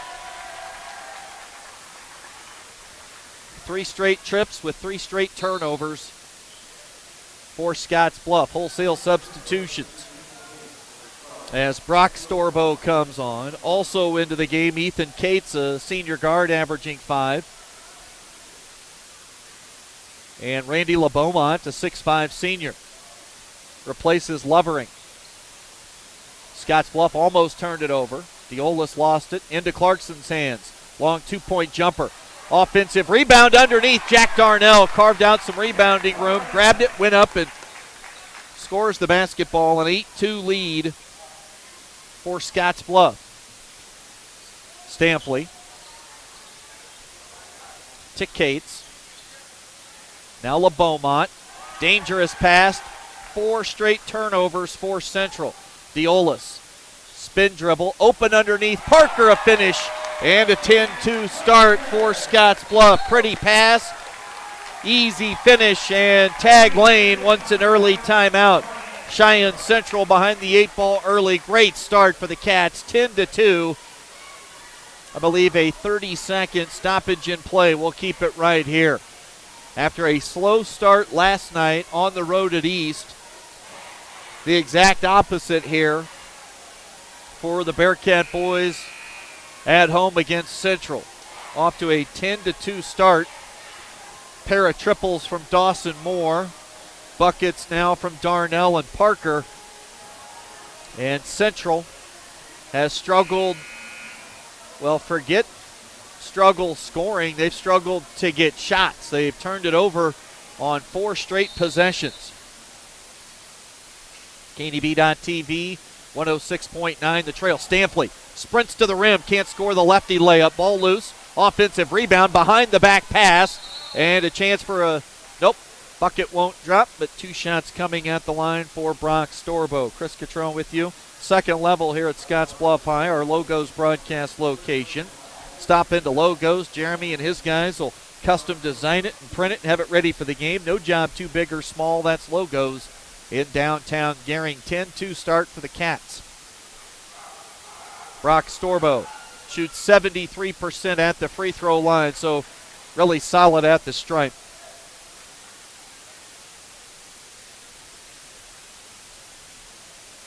Seven-point lead for the Bearcats. One of just 6 home games this season. Shooters roll on a friendly rim right there for Storbo. And Central stops the bleeding. It was a 10-0 run for the Bearcats. Sebastian Harsh into the game for the first time. And now we're going to get an offensive foul. A moving screen called against Jack Darnell. Second team foul called against Scottsbluff. First on Jack, 3:34 to play in the first quarter. Brock Storbo. Now on the catches, Cates. Storbo. LeBeaumont goes behind his back. Lobs a pass to Cates. Near the top of the key. Storbo posting up LeBeaumont. Spins middle. Turnaround jumper. Randy LeBeaumont. Pretty offensive move, and he gets the deuce. 10-6. Diolis in the paint. Shoots over top of LeBeaumont, sort of fading away. High arcing two. And Josiah has his first 2 points. Averages 20 on the season. Chance Parker jumps out onto the perimeter to defend. Up top, Storbo. Boy, tough shot in traffic. Will not go. Dawson Moore, the defensive board for Scottsbluff. Outlet pass on the lob to Diola. Sprints to the bucket. And a foul. Well, let's say a shooting foul.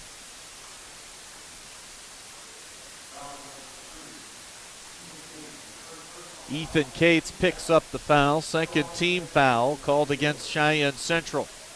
Tag lane not messing around. Lawson Lovering picked up the early foul, and he's been on the bench now for multiple minutes here in the first quarter. Diolis misses. He's been outstanding at the stripe this year, shooting 82% on the season, has really upped the percentage at the foul line. Can't get that first one to go. 12-6, it stays a 6-point lead.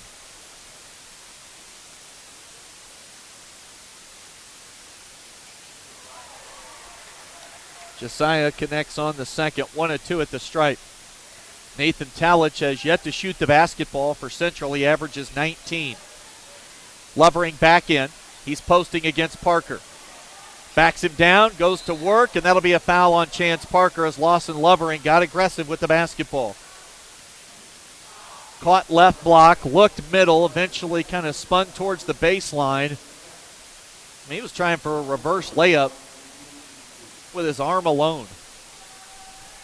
Foul on Parker, and that's big. It's his second.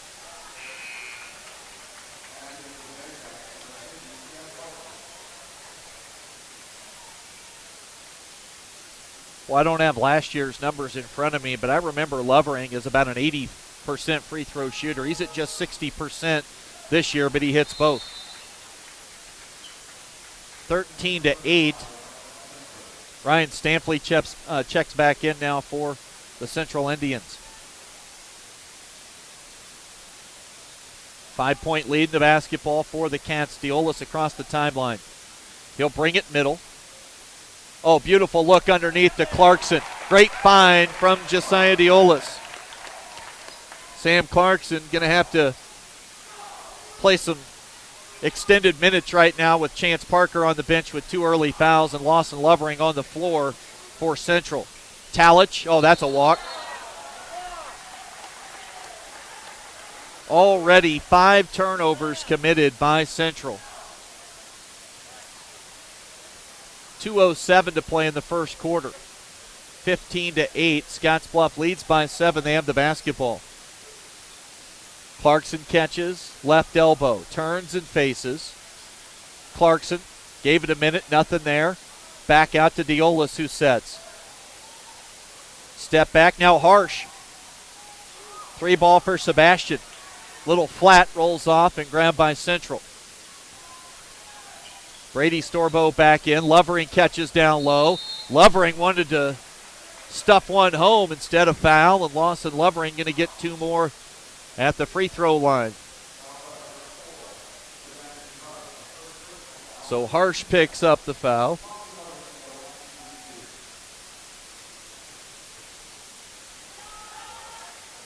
Lovering's now hit his first 3 at the line.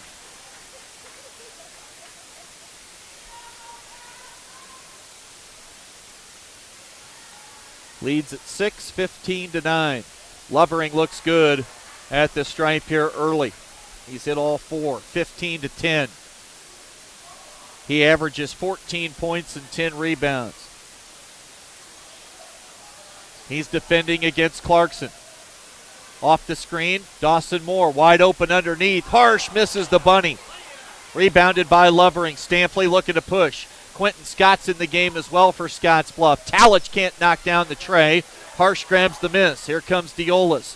He'll run it up the floor.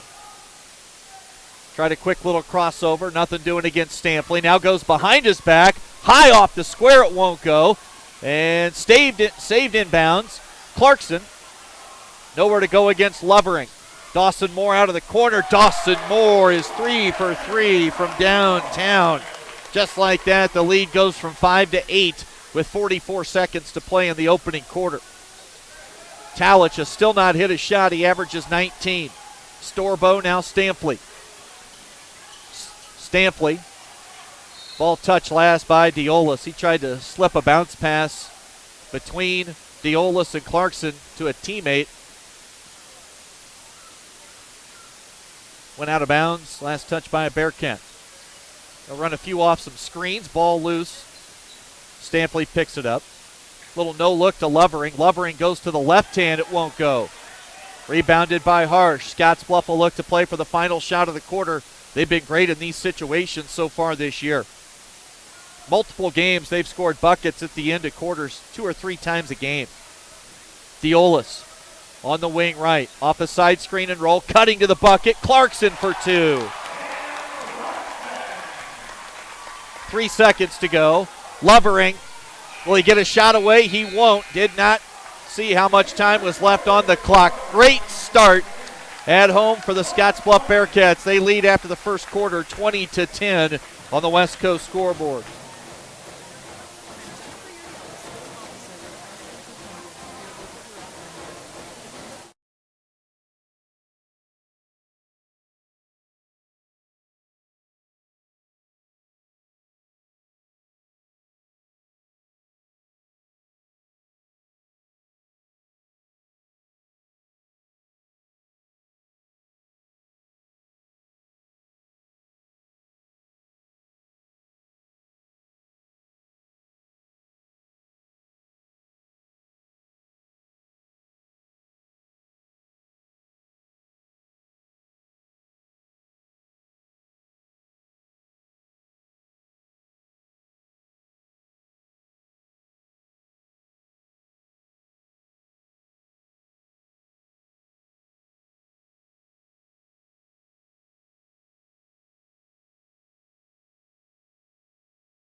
Comes into this one 9-0 on the season.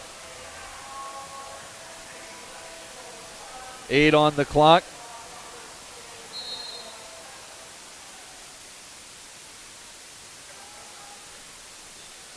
Cats have it to start the second stanza. Dawson Moore got off to a fast start. He's 3 for 3 from three-point range.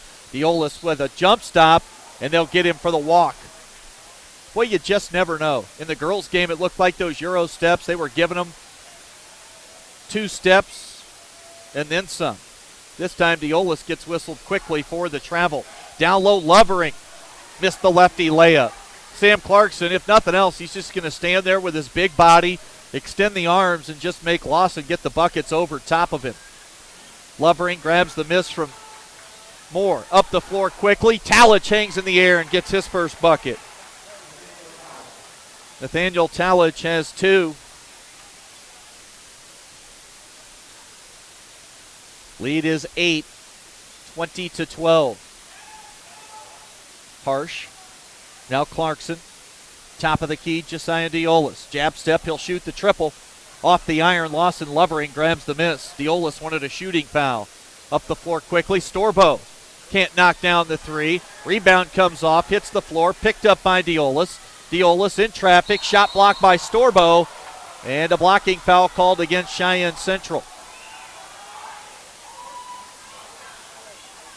Lovering trying to keep everybody under control on his team out on the floor as Brady Storbo blocked the shot up top. Must have had some body contact down low.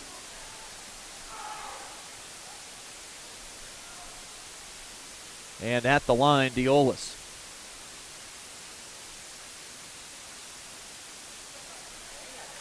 Misses the first. Lead stays 20-12 with 6:50 to play.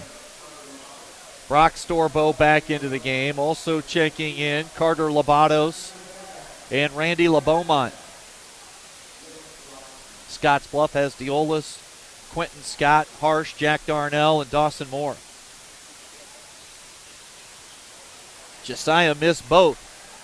Off to a slow start at the line in this one, 1 for 4. Tough shot, and it goes for Brock Storbo. His first basket, he's got 4 points. Central trying to wedge their way back into it, down by 6 now, 20-14. Dawson Moore, 3 for 4 from behind the arc. Drives baseline, and that ball deflected and goes out of bounds. It'll stay with the Cats. They'll inbound along the baseline. Dawson Moore will trigger the play. They'll lob it in out high to Darnell. Dribble handoff action goes to Diolis. Goes right to the bucket. Whistle and an offensive foul. Big call.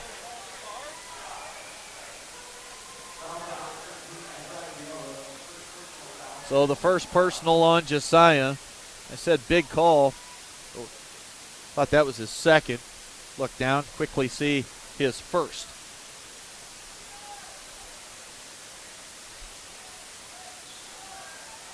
They've got the 2 points on the scoreboard right now at 22-14. We'll see if that gets adjusted or if they leave it. Maybe they gave the bucket and the contact came after the release. We'll wait and see. Tag Lane, the head coach for Cheyenne Central, will be all over it. Behind the back pass, dangerous in traffic, still loose. On the floor, wild scramble. Darnell picks it up and gets it to Quentin Scott. Poked away, and that'll be a foul. Reaching around Sebastian Harsh, picking up the foul is Brock Storbo.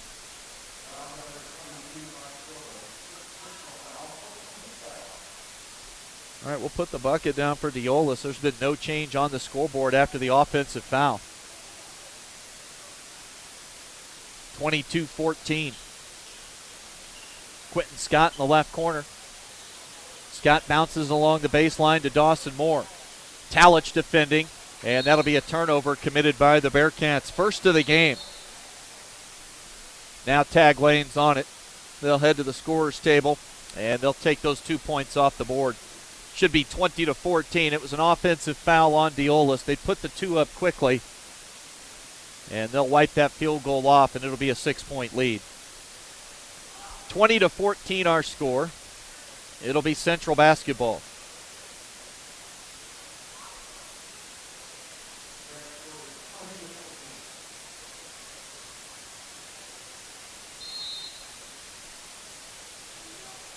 Labatos inbounds to Ryan Stampley. Talich on the right wing. Lovering on the bench, the 7-footer. They get it to LeBeaumont. He'll spin away from the defender. Now Talich operates along the baseline. Dangerous pass. That's a turnover. Number 6 already committed by Central. Dawson Moore wide open. That is going down. His 4th 3. He's got 12 points, and Central is not finding the dead-eye shooter, Dawson Moore. Another turnover. Dawson Moore picks up the loose ball. Now he knocks it away from himself, really. Back-to-back turnovers. Central gave it away, and Moore lost it on the dribble on the breakaway. 4:47 to play in the first half. Sam Clarkson on replacing Quentin Scott, so they get bigger. Needless to say with that substitution. Stampley walks the ball up the floor. It's a 9-point lead. Central's gotten to a 6-point deficit twice in this quarter, or in this first half already. That'll be Lovering missed the dunk. He wanted a foul. Scottsbluff turns it over. Stampley, long 3 on the way for Ethan Cates. Won't go. Offensive rebound, Carter Labatos. Stampley, Storbo. They'll swing it right side. Cates along the baseline. Right-hand runner it goes. Ethan Cates, his first 2. Central cuts it to 7, 23-16. Cats with the ball and the lead. Sebastian Harsh, he'll shoot a wide open triple. That won't go. Hops over the back of the iron, picked up by Stampley. Central wants to run a little bit. Stampley right to the bucket. No one cut him off after he went past Diolis. And Ryan Stampley has his first 2 points. And now we get a timeout taken by Scott Golian. 3:45 to play in the first half. And Scottsbluff's lead now at 5, 23-18. We'll visit with Scottsbluff girls coach Dave Balish at halftime. Earlier, it was a 1-point loss, Heartbreak Hotel here at home for the Lady Cats. They get beat 47-46, the final, and that after an overtime loss last night at East, 75-66. Scottsbluff boys lost last night, 65-62.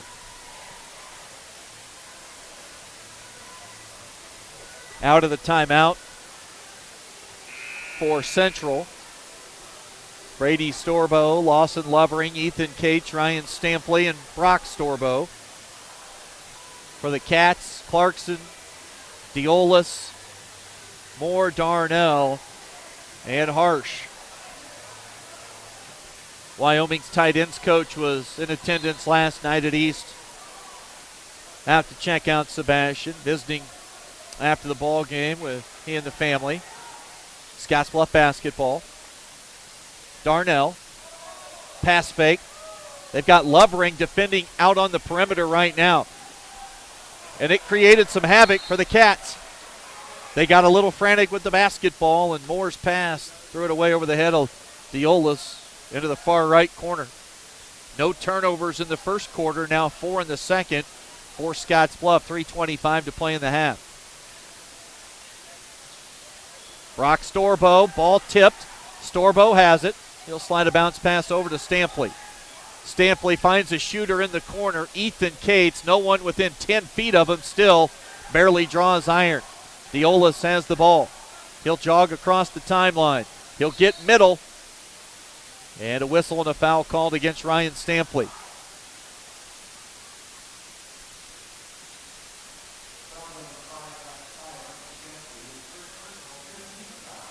It'll be Scottsbluff basketball. They'll inbound it from underneath. LaBeaumont replaces Brock Storbo.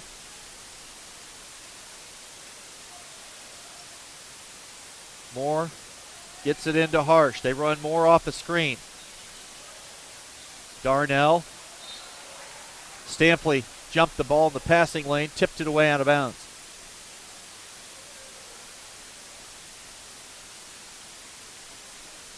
.255 to play in the first half.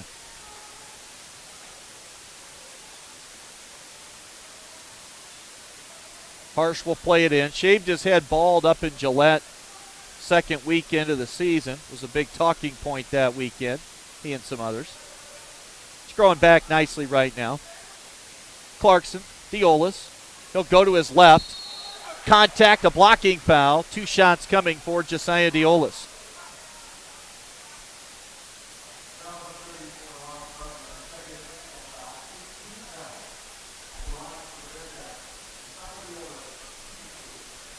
(23-18). It's a 5-point lead. Scottsbluff at the line, up by 5. Diolis hits the first.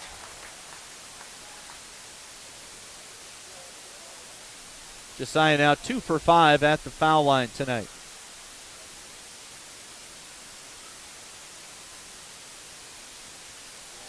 There's a 2 for 2 trip, 3 for 6. Scottsbluff back up by 7, 25-18. Lawson Lovering on the catch. Right wing looked around. He'll shoot the triple. And Lawson Lovering shows some big man skills. Knocks down the tray. 25-21. Central down by 4. Darnell picks up his dribble to Harsh. Sebastian to Dawson Moore out on the cat paw. He'll cross over with the right. Ball on the right wing. They'll bring it back up top.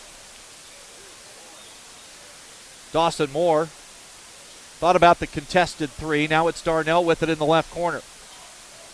Darnell in traffic, scoops one off the square. It won't go. Stampley, the smallest guy on the floor, picks up the rebound. Lob up ahead to Ethan Cates. Lawson Lovering, will he shoot it again? He will. Lovering can't knock down back-to-back triples. Lead stays at 4, 25-21, 1:51 to play in the second quarter. Halftime approaching. Diolis, baseline drive, blocking foul on Stampley.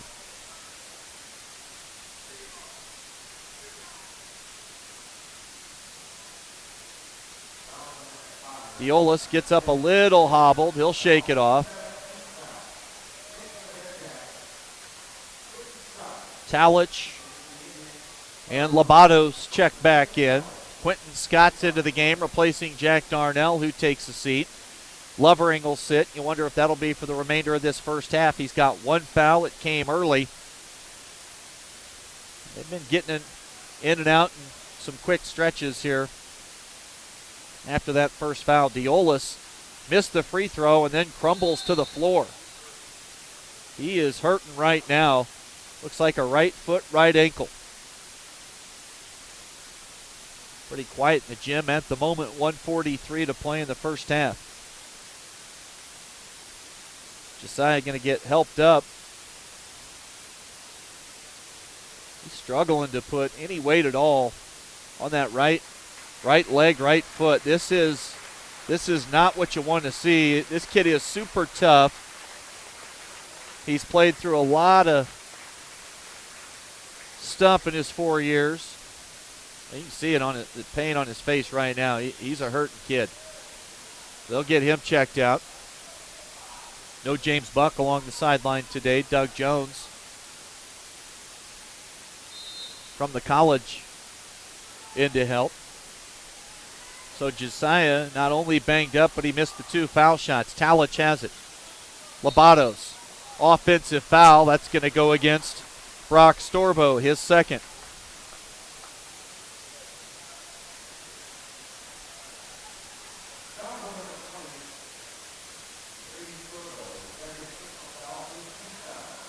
They say Brady Storbo, and the wrong one. 1:35. Offense is slowed down. Scottsbluff had 20 at the end of the first. So far, just 5 points in the second quarter. 1 basket is all. Dawson Moore, Quentin Scott. He'll put it on the deck. He loses it.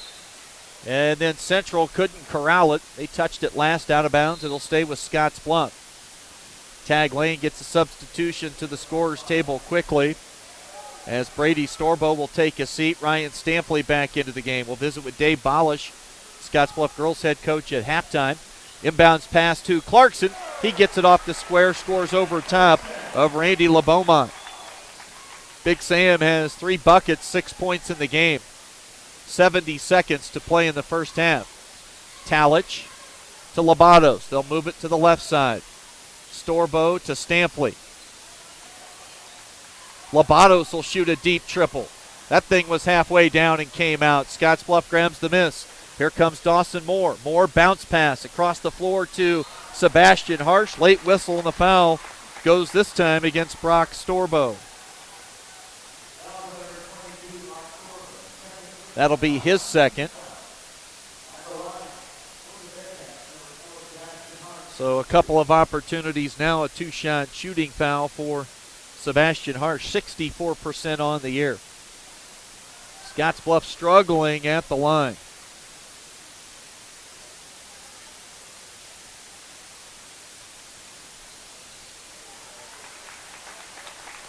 One of 2 for Bash.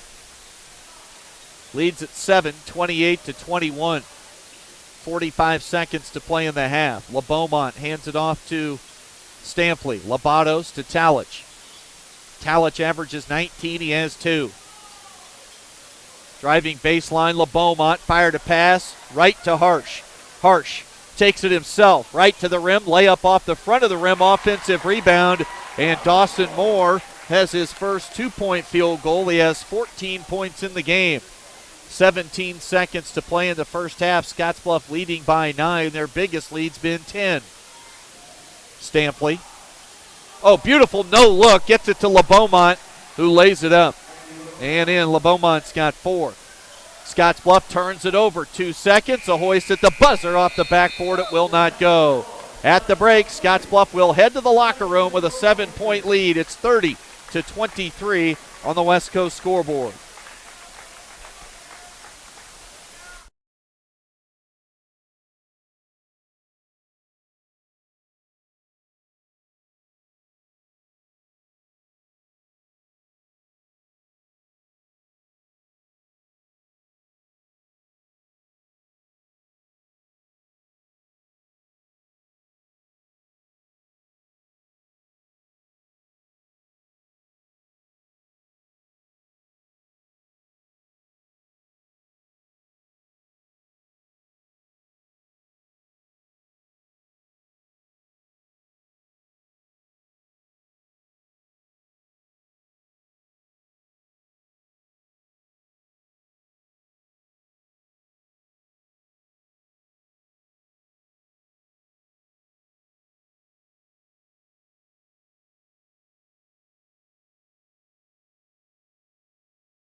That stupid fifth on Yada came at a bad time.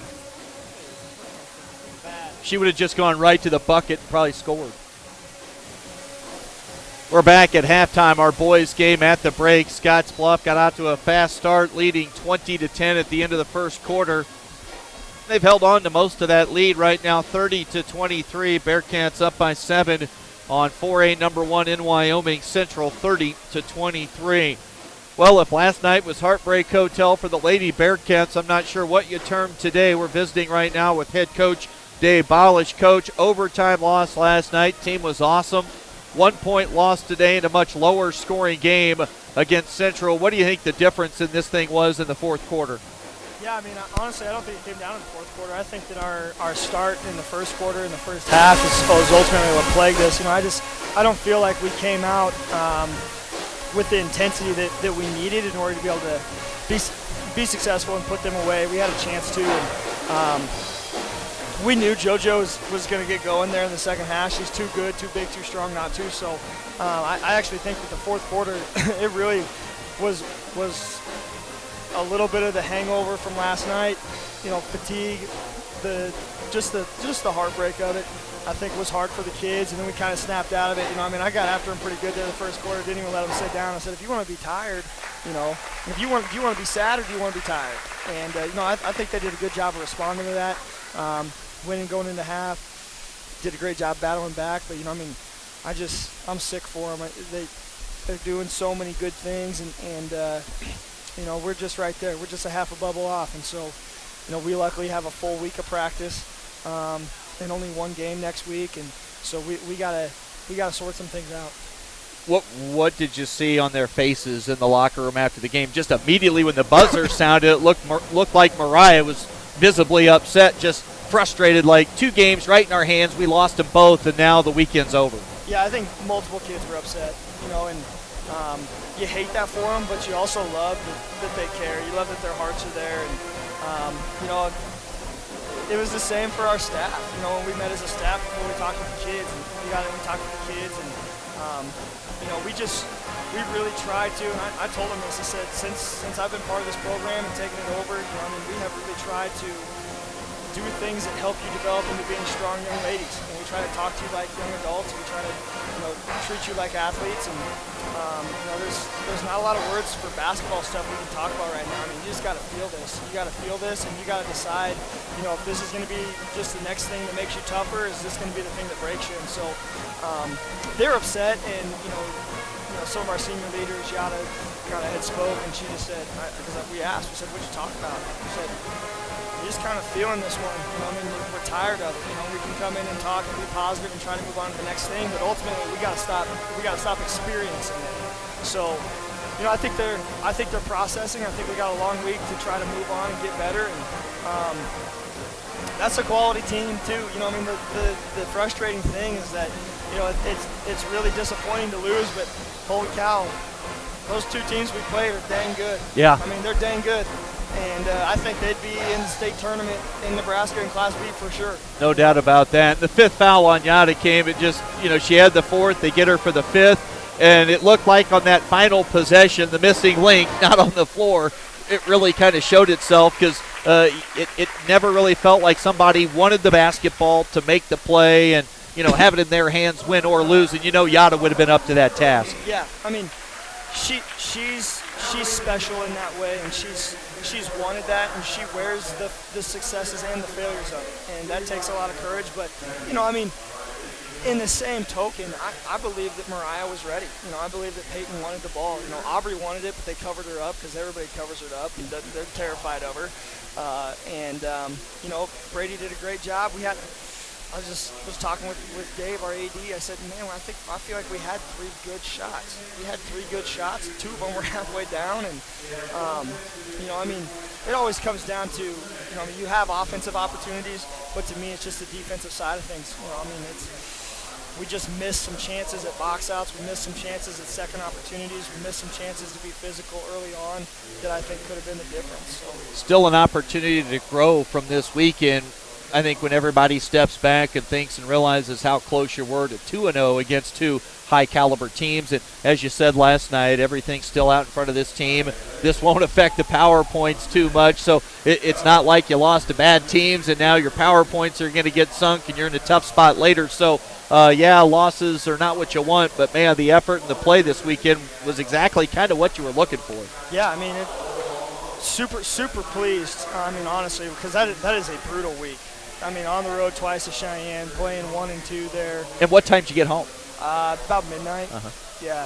So, you know, the kids are exhausted. You could see a little bit of the leg fatigue in the first half, you know, just some of the shots and that type of thing. But, I mean, our battle and our fight is, I think, as good as anybody's. And, you know, I told the kids, I said, I honestly believe that our good basketball is as good as any of the basketball, you know, around, at least around. And so we just have to figure out how to get over this next little hump, and still really bright future. You know, 241s, I mean, as far as power points go, they count as wins. You know, they count as wins basically. I had an opportunity, some high points that maybe would have put us into, you know, being like number 3 in the state. Now we're looking to be maybe number 6 right now. We just have to keep taking care of business. Dave Bolish after another tough one here in the home gym this time around, 47-46. Coach, get rested up. Enjoy the rest of the weekend. Have a good week of practice, and we'll see you for Gehring next Saturday. Thanks, Chris. We'll come back with more and get a halftime check on the numbers right after this on the Rural Radio Network. Thanks, Dave. We're good.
Wyoming, 7 for Lawson Lovering, the 7-footer. And then spread out after that, 4 apiece for La Beaumont and Storbo. Brady Storbo has 2. Ethan Cates with 2, and 2 for Talich and Stampley. Central really going to have to find a way to get Talich loose. But Scottsbluff's done a really good job this year on some of the really fine perimeter players that some of their opponents have had. Austin Tyne at Mitchell was averaging 20 or so a game. They held him to 4. And Talich struggling right now. He averages 19. He has just 2. Lawson Lovering averages 14, on track for that number. He's got 7. We'll watch Diolas hobbling a little bit, but he'll gut one out here this afternoon. Labados, left wing Talich. And Talich loses the basketball. He'll bounce it to Lovering out on the perimeter to give a little pressure relief. Labados lobs it to Stampley, and he just flat dropped the basketball out of bounds. Quick turnover to start the third quarter for Central. They turned it over 7 times unofficially in that first half. Diolas handles the ball. Chance Parker's going to shoot the triple. Hit too early last night. and a whistle. Darnell and Lovering, a jump ball. And what do we have on the floor? Something came out of somewhere. Lovering's a little banged up. Looks like maybe some tape that he puts on a finger. They'll probably get that squared away at the next sideline timeout. It'll stay with Scottsbluff. Deolis looks to inbound. They'll lob it in out high. Ball is tipped. Darnell has it. Parker playing with two.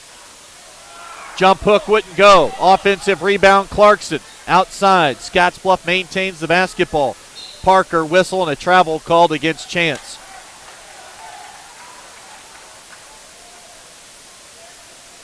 Only the fifth turnover. Again, unofficial numbers. Turnover number 5 on Scottsbluff in the ball game. Into the front court. Storbo.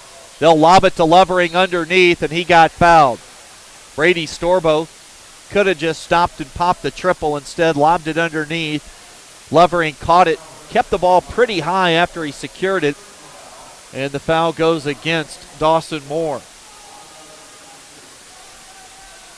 So Lovering's at the stripe.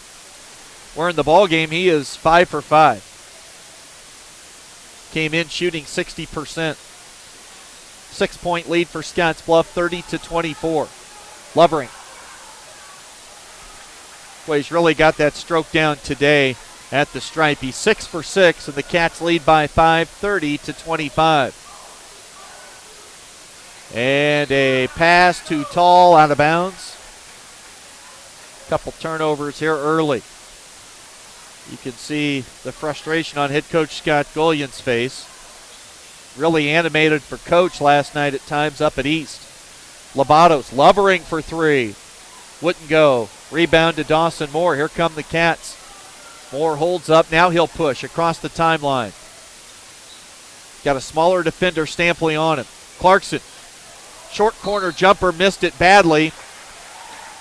Offensive rebound to Chance Parker, and they get Lovering on the foul. They'll say on the floor. Quentin Scott comes on, replacing Josiah Deolis. So you wonder how much the injuries got him hobbled. Coach Gullion going to sit him down for now. That tells you a little bit of something just in the fact they're taking him off the floor a minute and a half in. Darnell drives the baseline. Chance Parker wide open, shoots the three, a little short. Lovering swoops in to grab the miss. Parker, good job hustling back, and he creates a turnover. 4 turnovers between the two teams here in the first minute and change. Clarkson to Scott. Scott dribbles near the corner, picks up the bounce. Underneath, and Storbo takes it away from Parker. Here comes Stampley. He's got traffic behind him. The three on the way, and that is dead central for Brady Storbo. 30-28, Central back to within 2. Deolis on the bench, hobbled with a foot or ankle injury. Dawson Moore had 14 points in the first half, including 4 threes. He'll step back into a long 2. Missed badly. Quentin Scott, the little man, underneath with the reverse layup. Hughes got his first 2. Lovering will set a pick on the wing. He'll roll to the bucket. Finds Stampley, who goes behind his back to Storbo. Ball loose. They get it to Stampley. He'll lob it to Lovering. Lovering on the catch, the finish, and a chance for a three-point play. You can't teach size, and Lawson Lovering has plenty of it. Not much you can do. He's going to score that about every time. A little contact comes. Got to call it. And Lovering. Now with 11, the foul called on Jack Darnell, his second. And Lovering stays perfect at the foul line, 7 for 7. And it's a 1-point lead for Scottsbluff. Randy LeBeaumont replaces Lovering. He'll sit with 2. Tag Lane really managing Lovering's fouls and minutes start to finish so far. A little bit of token trapping pressure. Scottsbluff gets it to Clarkson. He'll lay it up. They handle the press. They beat it. Sam gets the easy layup. 34-31. Central across into the front court.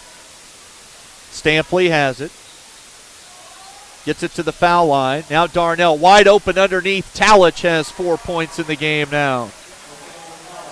Averages 19, just his second bucket. And now we'll get a quick whistle.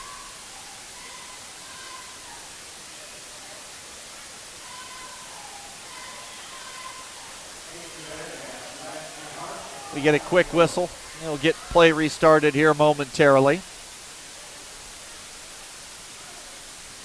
All right, the Olas back on, hobbling still. He'll continue to fight through that foot or ankle injury. Dangerous pass, it's intercepted. Didn't have much on it. Spinning, losing his balance, falling to the floor. Wide open three for Talich. And Nathan Talich blows a kiss to the Scottsbluff student section. Talich puts Central in front 36-34. Quentin Scott's pass deflected away out of bounds. We've got a timeout, a 30-second timeout taken by Scott Golian, who's talking to Josiah Diolas. Animated conversation between coach and senior leader. Coach Golian wants no part of an 0-2 weekend. Got beat last night by 3. Darnell's going to come back in. Looks like Parker is going to be hitting the bench here in a moment.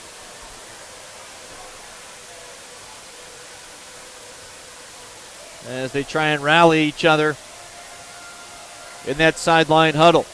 So the 5 on the floor are going to be Diolas, Darnell, Harsh, Harsh, Scott, and Moore. Dawson Moore has 14 points, 9 in the first quarter. He hit 4 first half threes. 4:10 to play in the third. It's been slow going offensively. Scottsbluff has just 4 points here in the second half so far, and now all of a sudden they trail by 2, led by 10 at the end of the first quarter, led by 7 at halftime, 30-23. Diolas, that'll make you feel better. Still cringing as he lands on the floor after knocking down that mid-range jumper. Talich right to the rim, can't score. Offensive rebound, Randy LeBeaumont. 2 more for Central. Leads it 2. Harsh misses a running layup. Stampley has it. Stampley spins away from traffic, slips a pass to Storbo. He steps back behind the three-point line, off the mark. Here comes Darnell. Dawson Moore. Diolas from way outside. Missed badly. Left it short. Touched nothing except the baseline. It legitimately looks like 2 of his passes were affected by the inability to push off with that injured foot. Didn't get much lift on the jump shot right there. So whatever the injury is, he's clearly feeling it. 38-36, Scottsbluff stays down by 2, Central basketball.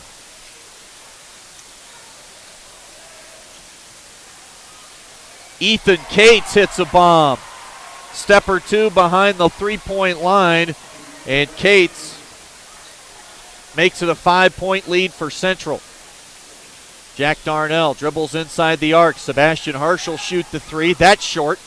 Ball loose, picked up by Talich. Stampley has it. He'll get a paint touch. What are you doing, Stampley? With a 5-point lead in the ball in transition. A spinning no-look behind-the-head pass sails where you'd expect it to, out of bounds and high. Not what Tag Lane had in mind for that transition opportunity. 2:37 to play. Diolas backs the dribble out near center court.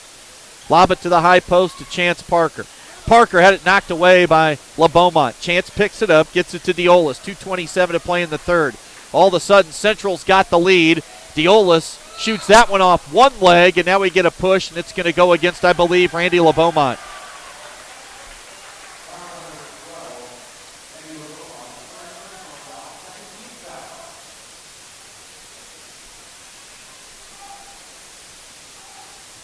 Dawson Moore to inbound, gets it to Diolis. They'll go to the low post area. Parker lost it momentarily, saves the possession, tosses it back out to Josiah. Josiah finds Dawson Moore open with a left hand, falling away, couldn't get it to go. Whistle and a foul. I think that's going to go on Nathaniel Talich. Oh, wow, a two-shot shooting foul, huh? Scottsbluff will take it. And Dawson Moore will be the one at the free throw line.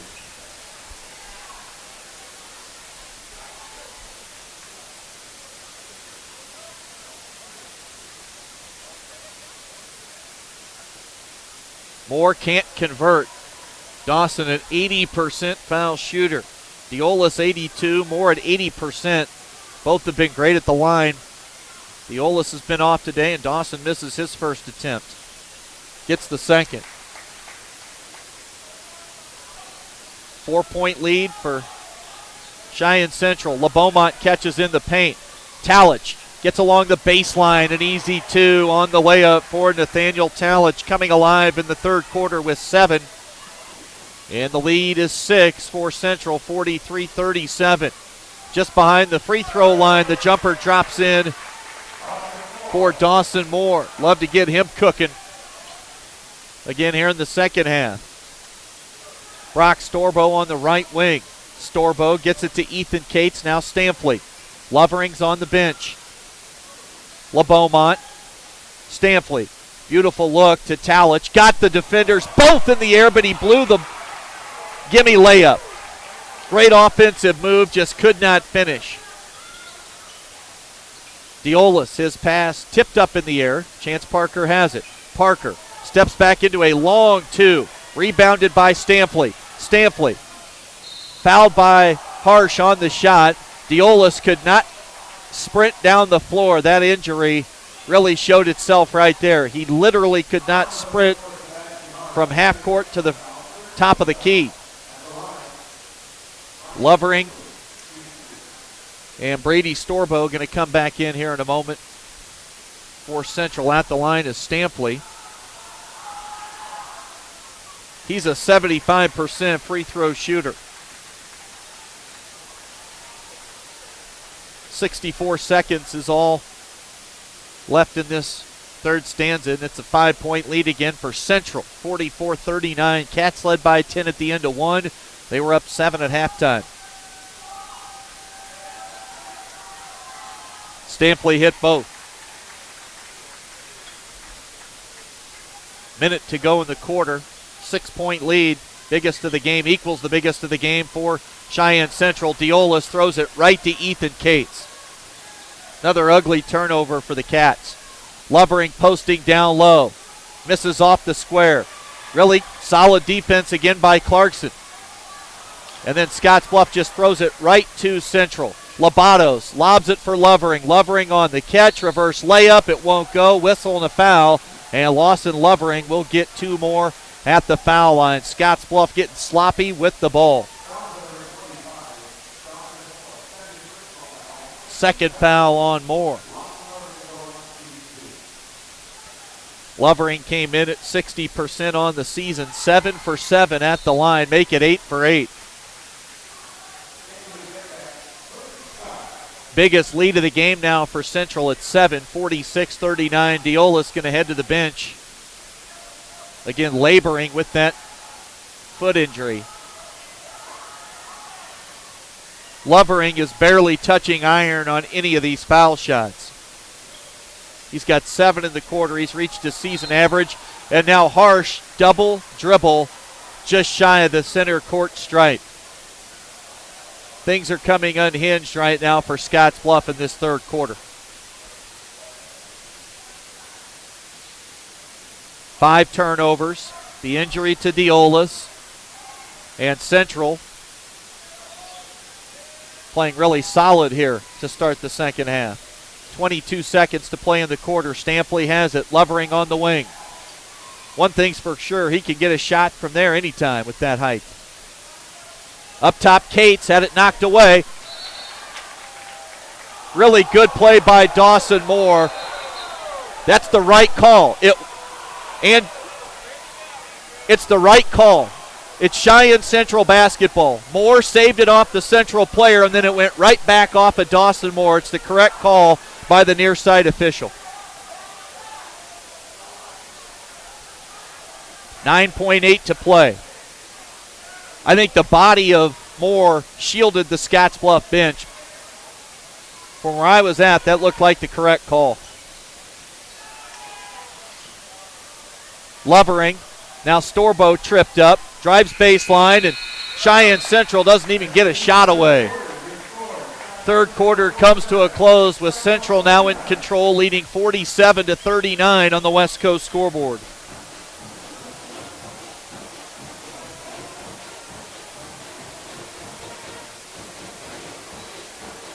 We'll come back right after this on the Rural Radio Network.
Central outscores Scottsbluff in the third, 24-9, and now they lead it by 8.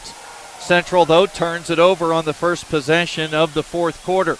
We'll see if Scottsbluff can crack the seal first here in the final 8 minutes and start to build a little bit of momentum back in their direction. Chance Parker missed the shot, and a foul is going to go against Cheyenne Central. Whistle goes against Brady Storbo.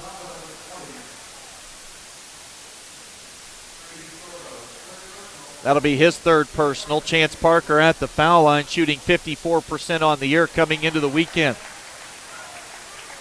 Might not seem like much, but getting a point or two right out of the gate here to start the quarter could go a long way in getting Scottsbluff back into this thing. Chance hit both. Cats trail 47-41. Let's see what Central looks to do on the offensive end.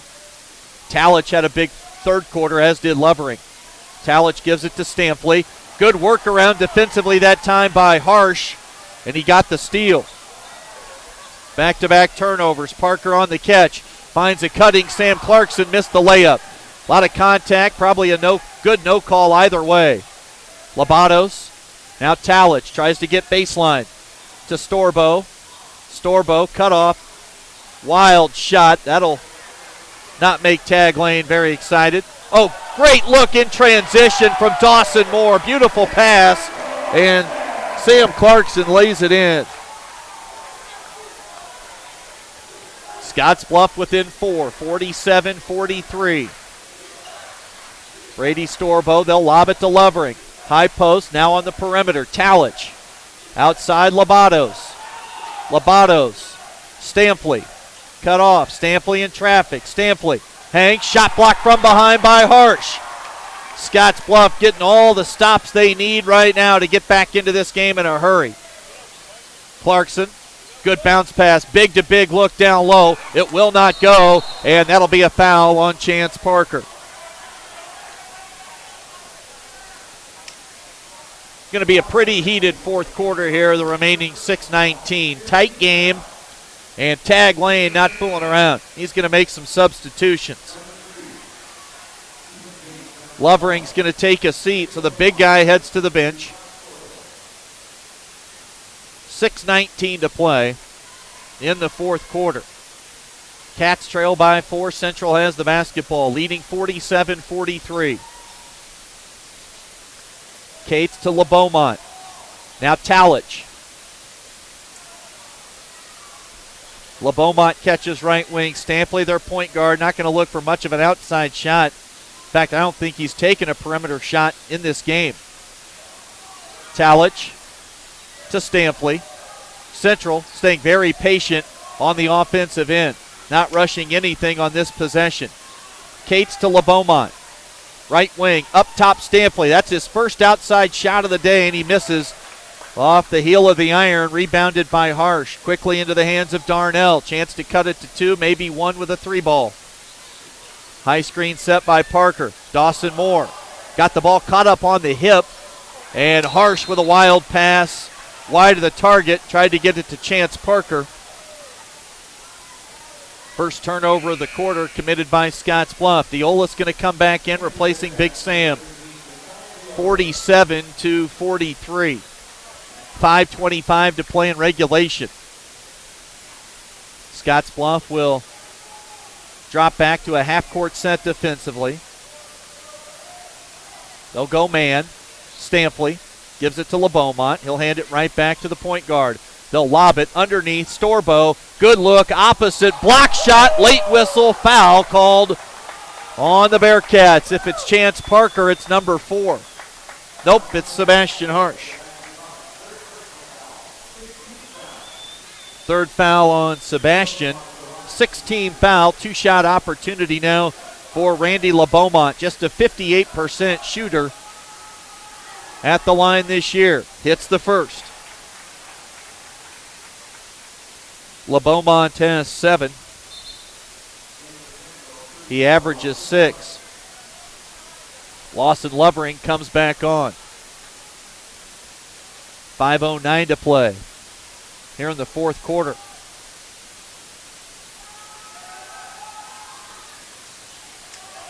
LeBeaumont misses the second. Offensive rebound. Talich up. Shot blocked. He's got the loose ball. Here comes Scottsbluff. 3-on-1 numbers, and they turn it over. Bounce pass. Got loose. Rolled out of bounds. Leads at 5, 48-43. Stampley has it. Second turnover of the fourth for Scottsbluff. Lovering posting against Chance Parker. Pull-up jumper, Ethan Cates, it won't go. Ball rattles off, loose. Lovering out hustles Dawson Moore. Now Lovering hits the floor. He's got multiple guys on the deck. Tag Lane's going to call a timeout and settle things down. It'll be a full timeout. Play getting wild and woolly with 4:38 to play in this one. Timeout on the floor. 48-43. Central leads Scottsbluff by 5 right now on the West Coast scoreboard.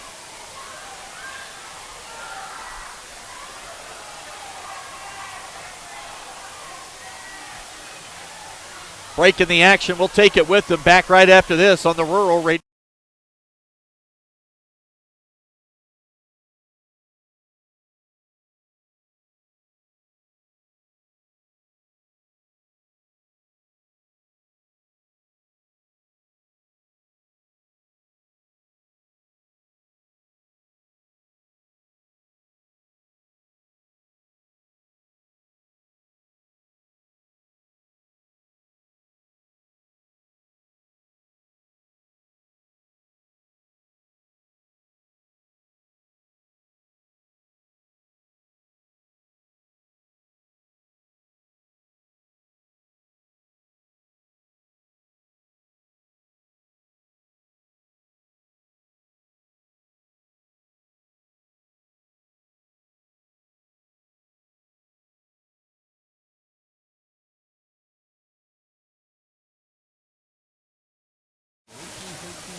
Chris Cottrell, our Logos broadcast location. Quickly, Melissa Float, your local American National Insurance agent, offers auto, home, life, business, and farm and ranch insurance. See Melissa Float for your insurance needs. We get a whistle quickly down along the baseline.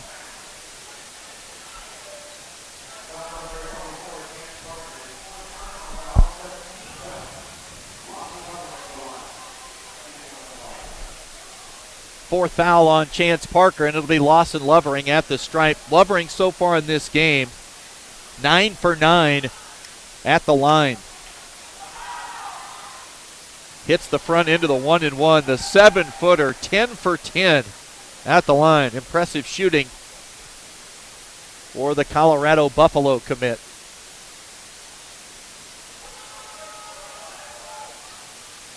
Misses that one. Ball loose. Lovering has the offensive rebound. Outside to Talich, and Stampley will reset with Central leading by 6.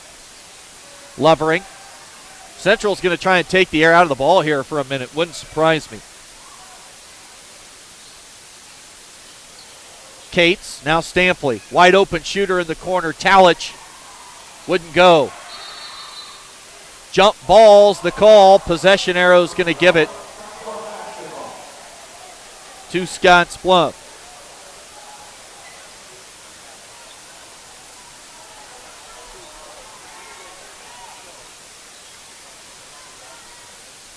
Underneath, Clarkson. Count it and a foul. Yeah, chance for a three-point play.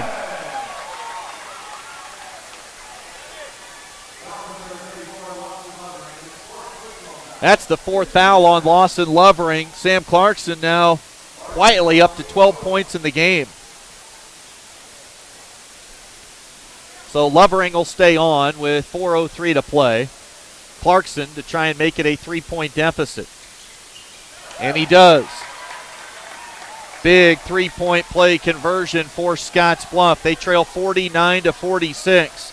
Diola still on the bench, banged up with that foot injury. Lovering out high. He's going to shoot a 3-ball. Off the iron right into the hands of Sebastian Harsh. Here comes Dawson Moore. Moore had his 3-point shot blocked. Labados, Talich, right wing. Lovering posting and a push from behind. A foul goes against Sam Clarkson. The big fella doesn't show a lot of emotion. He's shaking his head.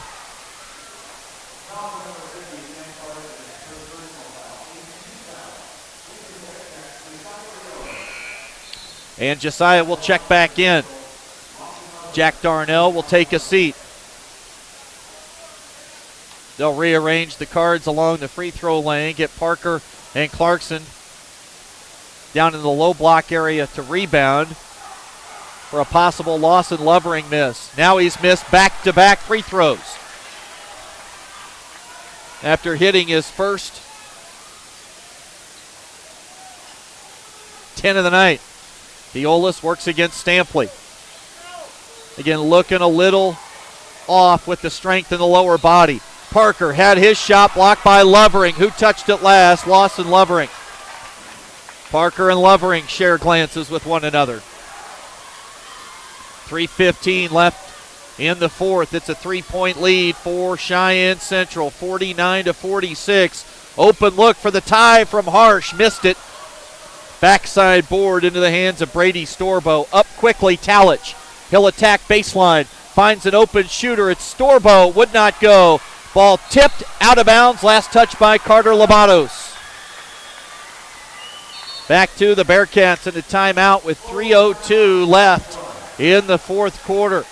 We'll take a break with them. 3:02 left in regulation. Scottsbluff trailing at home against Central, 49-46 on the West Coast scoreboard.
Strategies aimed at achieving their clients' personal financial goals. Call Ryan Windhorst at 632-7561. Together, you'll go far. Another errant pass from Harsh. This one sails out of bounds. He wanted a backdoor cut from Moore. Moore, drenched in sweat, was going to slide out to the left corner. Never got a hand on it. Lovering's in the game, posting.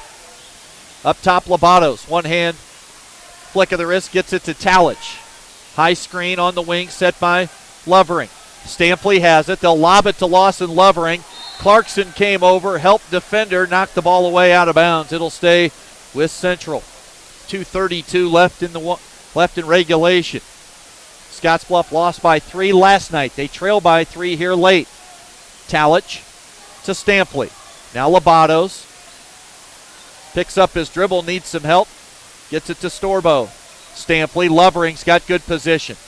Catches, low block. He'll float a pass to the right corner. Driving baseline, a blocking foul against Dawson Moore.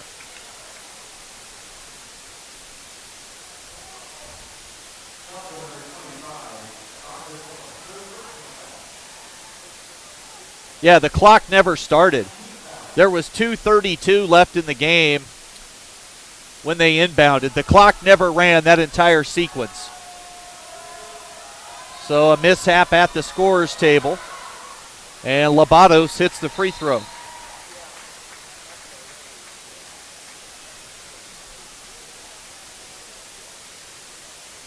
Yeah, they're going to have to talk this over. I don't know that there's much they can do about it, but the clock never ran for probably 15 seconds, would be my guess.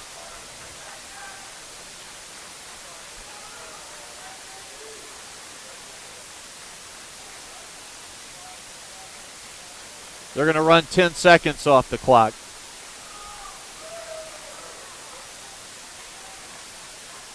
I'm surprised they can make that decision, because how do they know how much time should have come off the clock? They're going to run 8 seconds off, 2:24. And Lobatos at the foul line.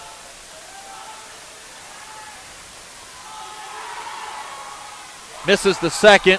Ball comes off, rebounded by Harsh. 50-46. Cats have it, down by 4, need a bucket. Diolis into the paint. Stop and pop jumper just inside the foul line. Josiah Diolis now has 9. Stampley patiently walks it up, jogs it up the floor. Gets it to Talich. Talich has Lovering posting. Lawson Lovering goes baseline in traffic for 2. The big fella Lawson Lovering now has 17 points. Back to a 4-point lead, 1:51 to play in the game. 52-48, dribble handoff action. Now up top Diolis, just inside midcourt. Same spot, maybe a step behind where he was earlier, left it short. Outlet pass, dangerous. Storbo reverse layup. Putback jam for Lawson Lovering. A little taunting. Coach Golian I think he wanted a technical for Lovering. Contact, whistle, blocking foul going to go against Lobatos.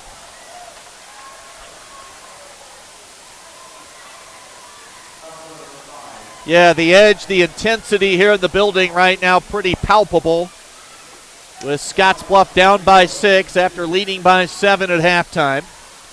Lovering with a follow-up dunk on the miss from Storbo on the reverse layup. Diolis at the line, sinks the first. Boy, they'd love to catch a heater from Josiah here in the final minute and a half.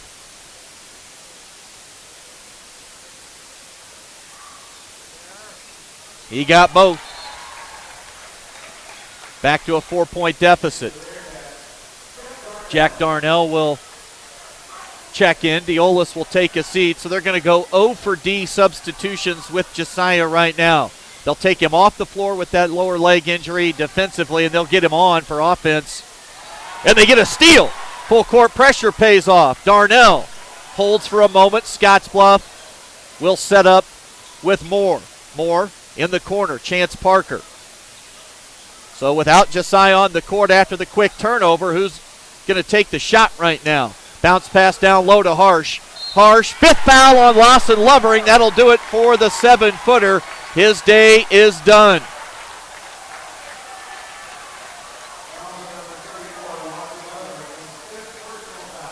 So Lovering fouls out with 19 points.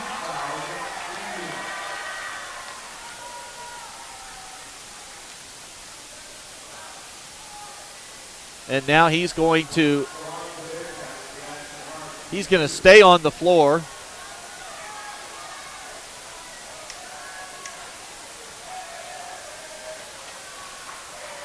Tag lane pretty heated right now, the head coach for Central. They'll go to Randy LeBeaumont. Lovering's day is done. Darnell and Lovering sharing a laugh with one another. Fine effort from Lawson Lovering. 12 in the second half. Finished 10 for 12 at the free throw line to boot. Now Harsh. Big shot at the line for Sebastian Harsh. His second point. Now Quentin Scott replaces Sam Clarkson. So with no Lovering on the floor, they'll take the big body Clarkson off for defensive purposes, quickness. And now Tag Lane, the chess match continues, a late substitution. Before they give Harsh the basketball, it's Ethan Cates on for LeBeaumont. So both teams going a little bit smaller right now. Central by forced to, with Lovering done for the day. Harsh hits the second. It's a 2-point lead for Cheyenne Central, and they turn it over. They look completely discombobulated. Harsh. Up top, Quentin Scott. Dawson Moore has it. Down low, Chance Parker. Jump hook with a right hand. We're tied at 54. Chance Parker. And a timeout taken by Tag Lane. 42.9 to play. Lovering's fouled out. Full timeout it looks like here for both these teams. 42 seconds to play. We'll step away, come back with an exciting finish for you right after this. Cats and Indians tied on the West Coast scoreboard.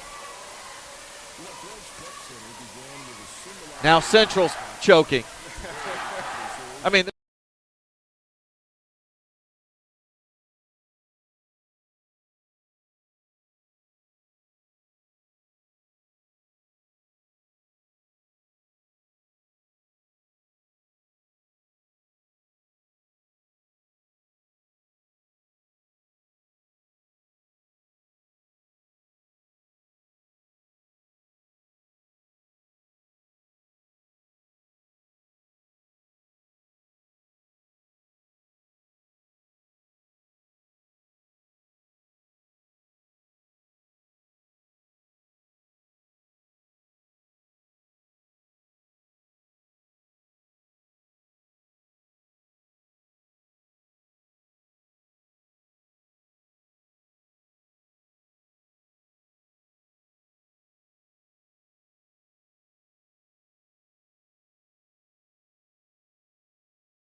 Olis on the bench, OD purposes with a little bit of an injury here in the half. Carter Labatos will gingerly bring it up the floor. Again, Lawson Lovering is fouled out. He will not be on the floor at any point here. Down the stretch, another timeout. This will be a 30-second stoppage. We'll keep it here. Tied at 54 with 31 and a half seconds to go. This has been back and forth, a bit of a barn burner here in the fourth quarter. Scottsbluff girls got beat by one in a heartbreaker, 47-46.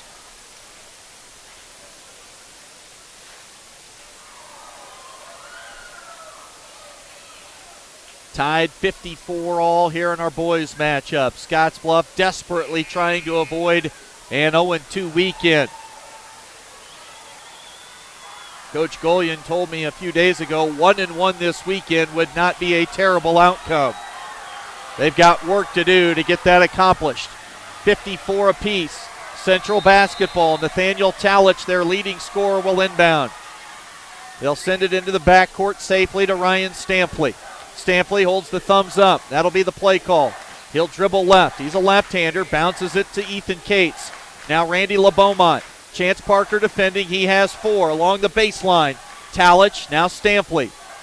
Stampley, 13 seconds. Central's going to take the final shot of this game if they can. Now we're going to get a bump and a foul called on Scottsbluff as Talich hit the deck hard. He'll get a helping hand up. Storbo's signaling intentional. Don't think that's going to happen. Talich got, I don't know exactly what happened, but he took a shot and went down like a boat anchor right there. Diolis will come on. He'll replace Quentin Scott. 2 shots, double bonus, 2 shots for Nathaniel Talich. He's a 63% free throw shooter. Now they're going to have to get some blood cleaned up. So things have just been wild here in the final few minutes. So now they're going to have someone check in to shoot the free throws for Talich. And Lobatos is pointing to blood on the floor.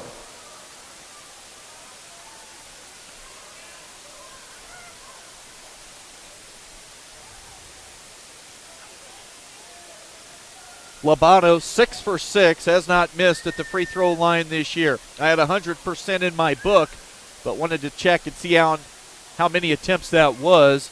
6 for 6, not a huge sample size, but still confident enough to yank Talich off the floor, and they immediately put Lobatos on.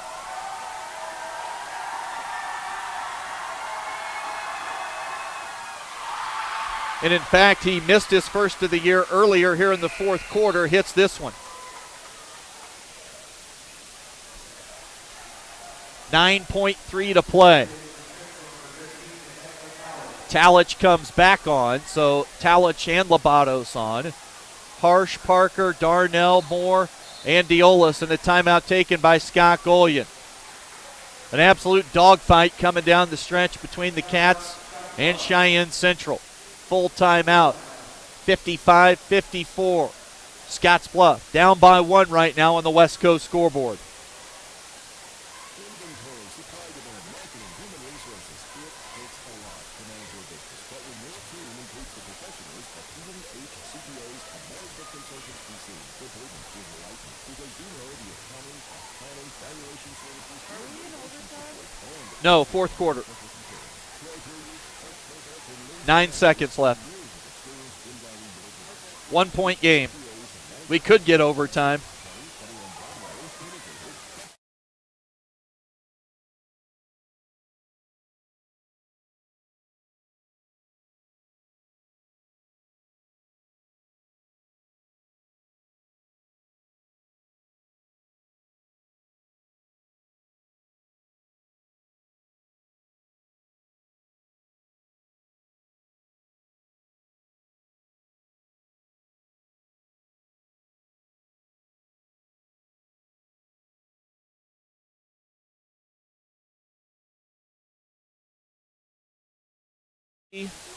Seconds on the clock here in the fourth quarter. Central's going to back everybody away from the foul line. Carter Lobatos, before the timeout, hit 1 free throw. Central leads now 55-54. Lobatos to make it a 2-point game. Hit both.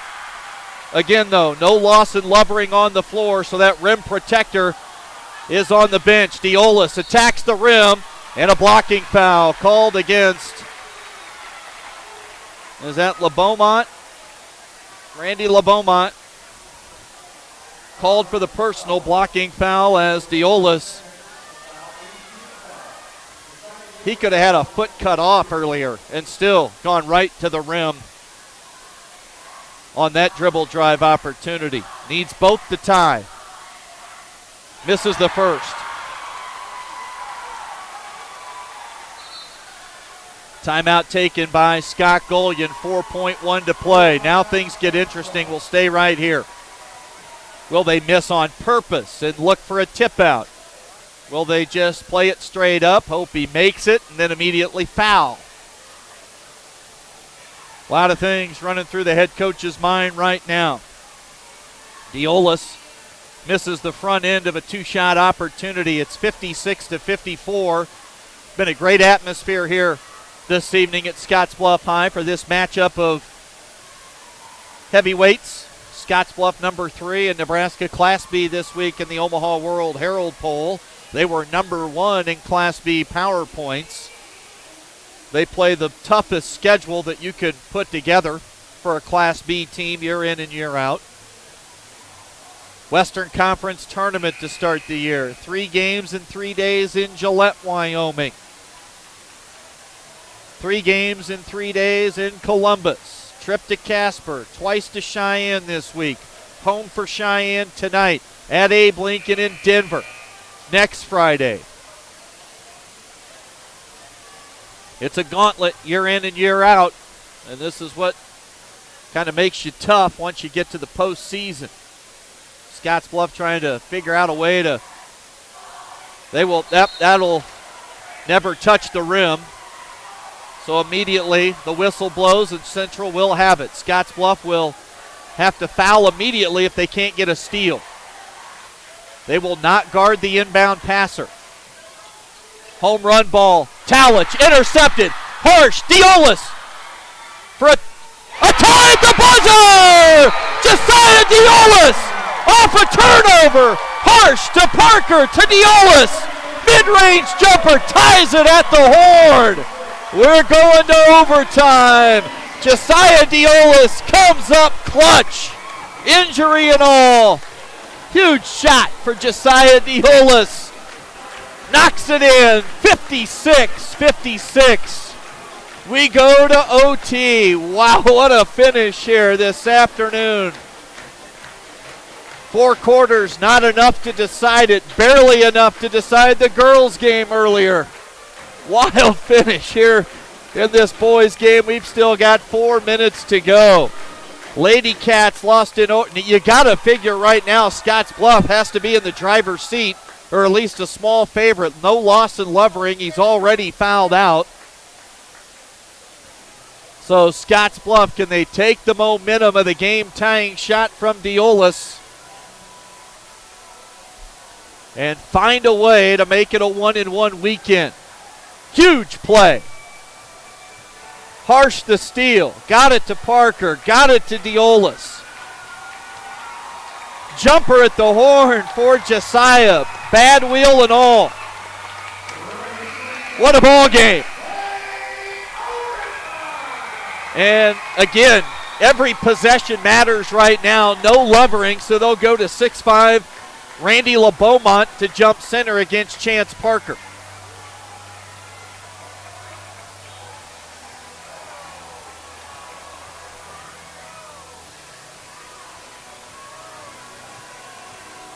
Now there's some confusion at center court about which direction everyone's going. They had to get Parker and LeBeaumont squared away, and they're both laughing it up with each other on the Big Red S. Great atmosphere here at Scottsbluff High. Ball in the air. Tip grabbed by Harsh. He knifed in and stole it. LeBeaumont actually won the tip, but Harsh then grabbed it. Chance at the high post. Picks up his dribble. Needs some help. Gets it to Dawson Moore. Dawson Moore along the baseline. Pass high. Grabbed by Harsh in the corner. By Parker. Back to Moore. Up top. Dribble handoff action. Winds up in Diolis' hands. High screen set by Chance. Josiah puts it on the deck in traffic. Shot blocked. Ball loose underneath. Parker can't score. Put back. Ball tipped out. Grabbed by Moore. He'll go to the rim. Off the square. It won't go. Scottsbluff basketball. Scottsbluff ball was tipped by Randy LeBeaumont.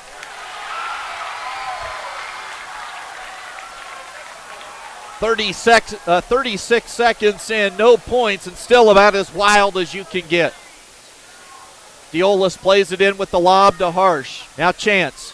Right side, 3 ball up for Diolis, off the mark. Oh, board, Darnell. Jack in traffic, fouled on the floor by Carter Labatos. It'll be a 1-and-1 opportunity right now for Jack Darnell. He's a 67% free throw shooter coming into the weekend.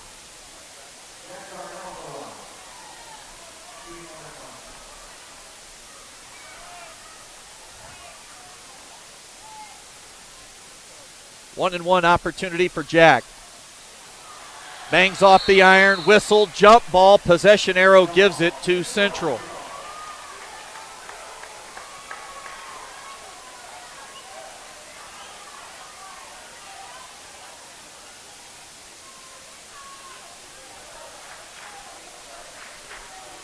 Tied at 56. 3:10 to play here in overtime. Lawson Lovering, the 7-footer, has fouled out for Cheyenne Central.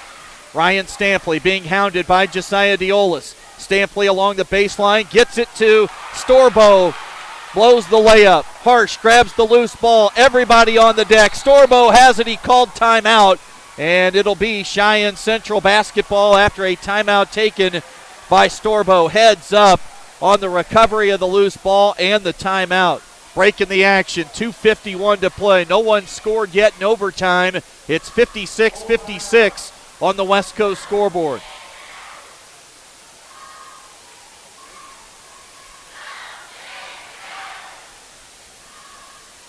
We're back right after this on the Rural Radio Network.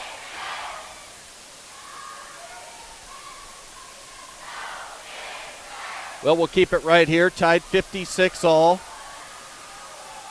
Under 3 minutes to play in overtime. Breaking the action after Storbo saved the possession and got the timeout from the official. What a wild day of action here for these two varsity contests. Central won the girls' game 47-46. 56-56.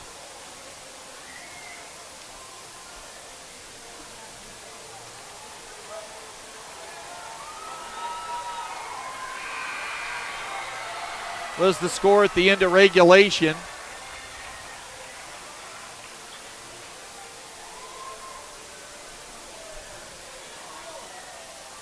Still tied 56 all, 2:51 to play. It'll be Talich inbounding for Central. Their leading scorer, he has 9 points in the game. Lawson Lovering fouled out in the fourth with 19 in the book. Talich, they'll get it into Cates in the corner. Now Ryan Stampley. It's Central in a hostile environment, trying to get a win. Storbo down low, spins middle, off the square, it will not drop. Ball loose, picked up, rebounded by Chance Parker. Big board by the big 6'6 senior down low, Chance Parker. Diolis, crossover dribble against Stampley. Wide open three for Sebastian Harsh. Ball rebounded on the backside of the iron by Parker. He stepped along the baseline, and it'll be a turnover committed by Scottsbluff.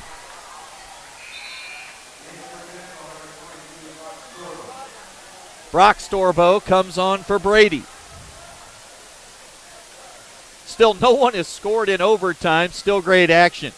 Everybody on their feet, or a lot of folks are. 2:20 to play in the extra session. Cates dribble handoff to Storbo. Pass to Stampley. If you're Central, you're going to feel most comfortable with Stampley handling the ball, not Cates throwing lob passes from the 10-foot volleyball line to the block. It goes out of bounds, and Scottsbluff will get it back. Still no points here in overtime, 56-56. Josiah Diolis, Scottsbluff, missed 2 free throws, but they got a turnover past half court with about 4 seconds to play. Didn't take a timeout, got it to Diolis, who hit a game-tying shot at the buzzer to force overtime. Diolis works against Stampley. Jump stop, in traffic, it won't go. Offensive board, ball loose on the floor, Stampley has it. My word, no one, there's a lid on the rim right now for both these teams. Central struggling to get shots, period. Talich in traffic, scooping his layup. I mean, that ball started at his knee on the scoop. And he got it to go. Long legs, long arms in the drive. Diolis almost loses the basketball. Big bucket for Talich in overtime. Operating along the baseline. Now Moore turns it over. Scottsbluff. Boy, just the pace right now. The action very, very hectic. Storbo. He'll catch it. Wait for help. Got fouled on the shot. 2 shots coming at the line for Brock Storbo. One way or the other, one of these teams and their bench is going to absolutely go berserk when this thing goes final. The place will be dead quiet and a massive celebration for Central if they win it, or the roof might come off if Scottsbluff gets to the winner's circle. Storbo hits it. Brock Storbo now has 5, and it's a 3-point lead. Still a 1-possession game. Jack Darnell out. Sam Clarkson checks in. They'll get some beef on the floor and see if they can maybe take advantage of their 2-post players with Lovering on the bench. Big foul shots for Brock Storbo. 2-possession game, 60-56. Dawson Moore dribbles inside the arc. Leaner will not go, whistling a foul. And 2 shots coming for Dawson Moore. Foul goes against Nathaniel Talich. Second foul on Talich. Under a minute to play, 59.4 left here in the extra session. Diolis forced overtime with a buzzer beater to tie it. Dawson Moore, cool as the other side of the pillow, drops that one in. First point of overtime for Scottsbluff comes at the line with over 3 minutes played. Moore got both. Labados. Full court pressure for the Cats. He'll basically hand it off to Stampley. Stampley works around traffic and he coughed it up. 3-on-2 break. Ball tipped into the hands of Harsh. He thought he had a teammate. He didn't. He just thought he had a teammate down underneath the bucket. Tried to tip the ball to him. But no one was there and the ball goes out of bounds. Harsh has had a few costly errant passes here in this fourth quarter and overtime. Labados, he'll lob it. Everything looks dicey for these teams right now. Terrible pass from Talich. Right back, Harsh gives it to Stampley. And it was my mistake. It was Stampley that made that initial bad look for Central. Stampley to Talich, 30 seconds to play. Scottsbluff down by 2. They're going to have to foul, and they foul Stampley. The amount of turnovers here in the last, well, really all of overtime, staggering between these two teams. Everybody leaving it all out on the floor, that much is for sure. No denying the heart and effort from both these clubs. One team trying to stay unbeaten, Scottsbluff trying to avoid an 0-2 weekend. And Stampley, the lefty, misses at the line. You know, sometimes when you have no one, no teammates along the line, something in your mind just feels different. And you see it a lot as Central's backed everybody into the defensive end of the floor. They don't want an over-the-back foul. You understand that part, but Stampley all by his lonesome, no teammates at the stripe. Stampley 1 of 2. Timeout taken. Everybody catch their breath. I'm going to grab a swig of water while we're at it. Full timeout, no need to go anywhere. Little game reset. Scottsbluff led at the end of the first quarter 20-10. Led at halftime 30-23. At the end of 3, it was Central by that point on the comeback. They led by as many as 7 in the fourth quarter. You get down to the final few moments of the game. Josiah Diolis gets fouled on some dribble penetration, down 2. Missed the first. Intentionally missed the second, but didn't hit the rim, so Central had the basketball. Up by 2 with 4.3 to play. They tried to throw a home run ball, got intercepted just past half court. 2 passes later into the hands of Diolis near the 3-point line. A couple bounces And a jump shot from just inside the free throw line dropped as the buzzer sounded to force overtime, 56-56. We've had very little offense here in the extra session. One basket is all. That was scored by Nathan Talich. 3 free throws, one from Stampley moments ago, and Dawson Moore hit his 2. One possession game with 23 seconds to play. Talich bodying up Moore, not sure what he's doing. You can't afford a foul right here. Diolis, they lob it into the corner. Moore for the tie. Off the mark. Ball loose on the floor. Stampley's going to outlet pass it to Storbo. He will miss the layup. 5 seconds to play. Diolis has it to tie it in overtime. We're going to double overtime. Josiah Diolis, another buzzer-beating 3. Storbo choked the layup on one end. Scottsbluff gets it into the offensive end. Diolis from downtown. 61-61. We'll head to double overtime. My word. Back with overtime number 2. 61-61 on the West Coast scoreboard.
My scorebook's jacked up.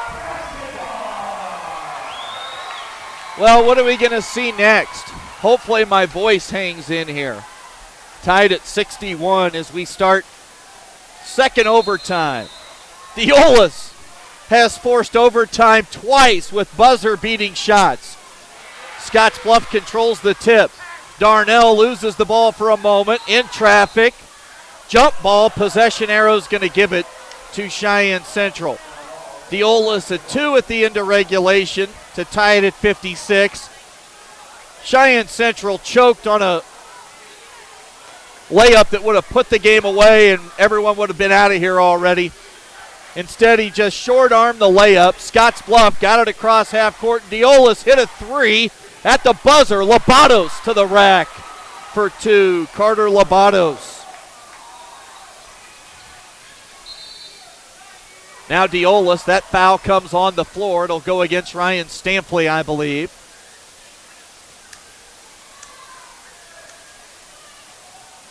Foul on Stampley. That's his 4th. Diolis to shoot 2. Everybody in the double bonus. Josiah rattles in the first.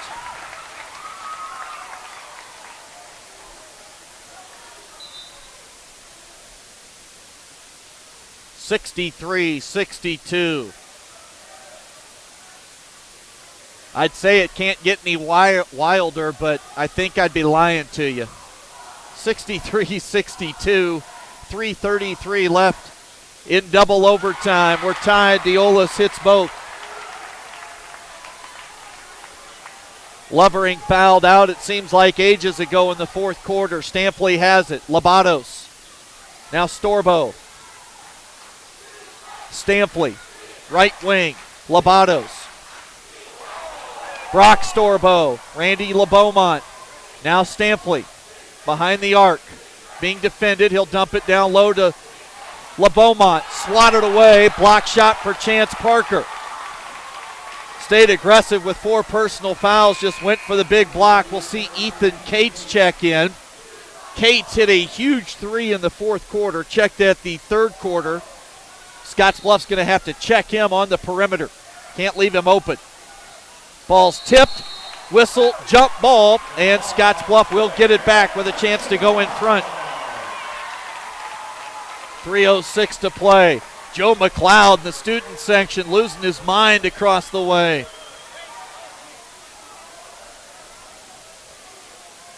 Minute gone by in double overtime, 63-63. Injury and all, Diolis making it happen in the clutchest of moments for Scottsbluff. Two buzzer-beating shots that tied the game to force extra overtime and then double overtime. Whistle, and if this is on Parker, it's number 5. Is it Diolis or Parker? Josiah Diolis. Third on Josiah. And free throws coming for Ryan Stampley, who's 75% coming into the weekend at the stripe. He'll shoot 2. 2 the rest of the way for both teams. Stampley hits the first.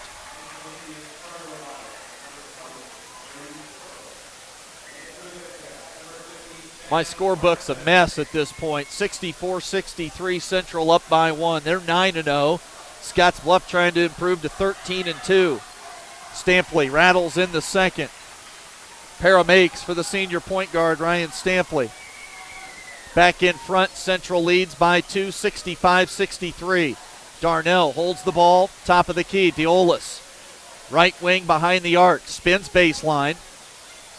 Starting to look a little healthier by the moment. Thought about the 3. Clarkson posting, got a mismatch, smaller defender on him. Jump hook with a right hand, missed it. Backside rebound, grabbed by LeBeaumont. 2:20 to play. That's ages in this game. Long way to go. Stampley into the front court to Lobatos. They'll move it left. Brady Storbo in the corner. Now wide open. LeBeaumont blew the layup. He knew Parker was coming. Now Lobatos comes up with a steal. Just wild action. This game has had it all, really. Stampley cut off baseline. He'll throw it back out front to Talich. Talich to LeBeaumont. Did he walk with it? Fouled first.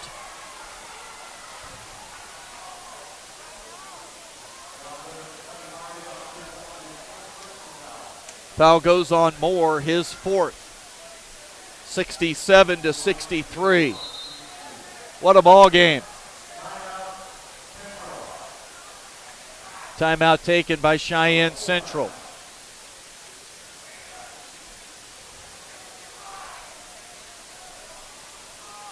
We'll keep it right here. Scoreboard's wrong once again. Shows 67-63. We've had some serious issues with the scoreboard here in the second half. Throughout the game, we had clock never started at one point. They had to run 10 seconds off. We've had the wrong score posted twice. They get that corrected in short order. 65-63. Timeout on the floor. It'll be Randy LeBeaumont stepping to the foul line here in just a moment for Scottsbluff.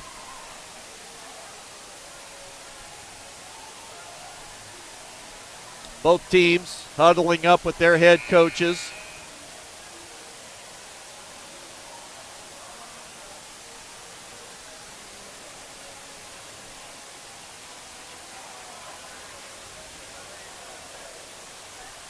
(65-63).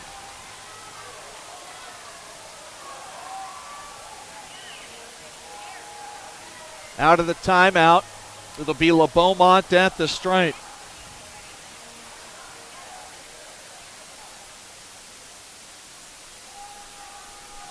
On the season, just 58%.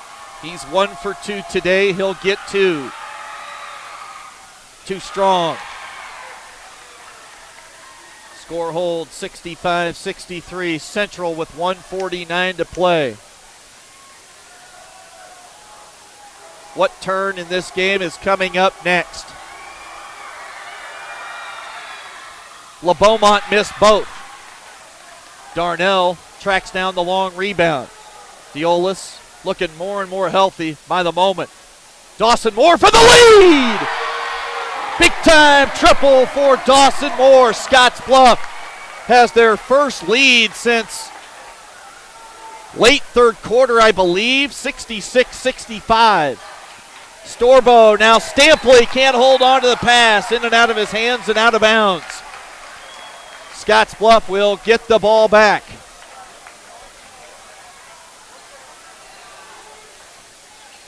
.80 seconds to play. Diolis. Parker open underneath. Got it in a foul. Scottsbluff starting to take control.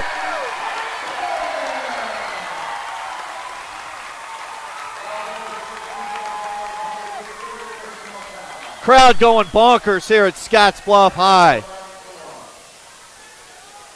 Just the second home game of the year. They're making it worth everybody's time showing up at the gym. Chance hits the three-point play. Scottsbluff leads 69-65. Storbo has it to Labados, right side. Talich. LeBeaumont sets the screen. Talich in the paint. Wild shot won't go. Whistle. We going to get a foul? Or we going to get a jump ball?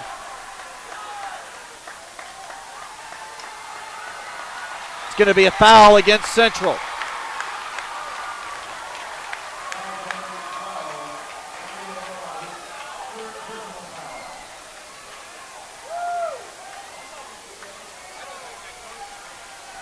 (69-65). Jack Darnell to the foul line. Now it's Scottsbluff trying to ice this baby at the stripe. Tag Lane, not happy. This has been one of the wildest games we have seen in quite some time. Darnell makes it a 5-point lead.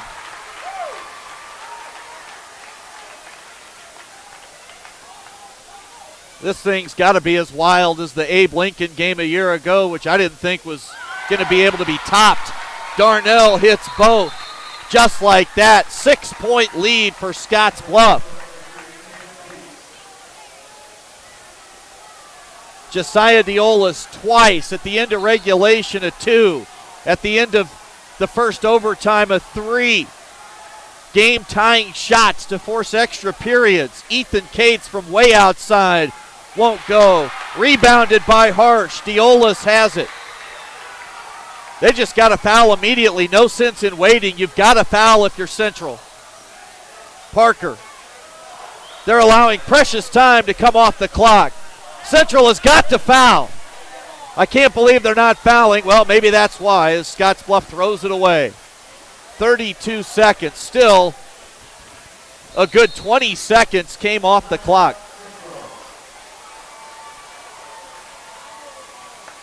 Harsh struts into the huddle for Scottsbluff. 32.7 to play. 30-second timeout.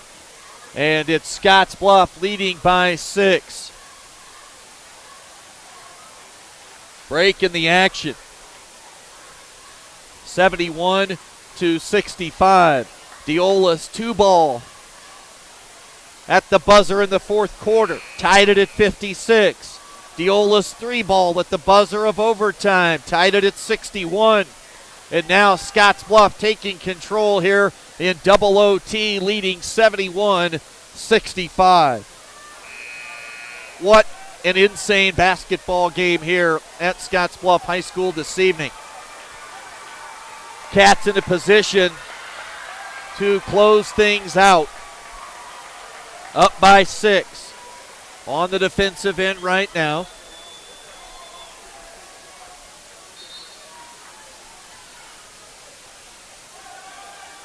Diolis playing on a hobbled wheel, still making it happen. Cates, shot blocked. They'll get it back to Cates. Stampley will shoot the 3. That's down. Ryan Stampley's triple. Harsh. And a quick foul called against Talich.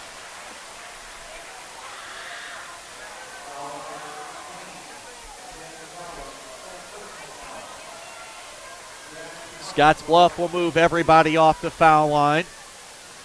Boy, Central, they had a layup with about 5 seconds left in regulation to go up by 5, and they could have just stood there and not moved. Harsh misses the first free throw, but Storbo blew the layup.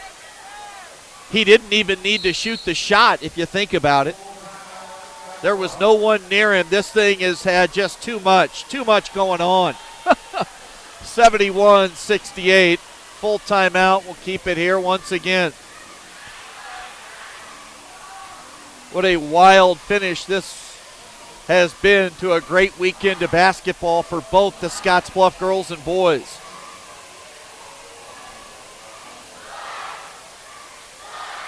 Lady Bearcats got beat in overtime last night at East 75-66, a heartbreaker. Scottsbluff lost at East last night. The boys' action 65-62. Girls today, Central clipping the Lady Cats by 1. Another heartbreak hotel, 47-46. And what do you say about this boys' game? 71-68 right now. Deolis, a mid-range 2 at the buzzer in the fourth quarter, sent us to overtime. Deolis 3 at the end of the first overtime got us to this second session, and that came after the blown layup on the offensive end for Storbo and Central. Deolis, what a performance with an injured foot, ankle, lower leg we'll call it. Big free throw right now for Sebastian Harsh. Missed it. Chance for Central. Stampley brings it up the floor. He'll shoot it. Stampley, it won't go. Chance Parker clears. Foul underneath. Big board for big 6'6" Chance Parker. And the Cats maybe one make away from big chance right here from icing it.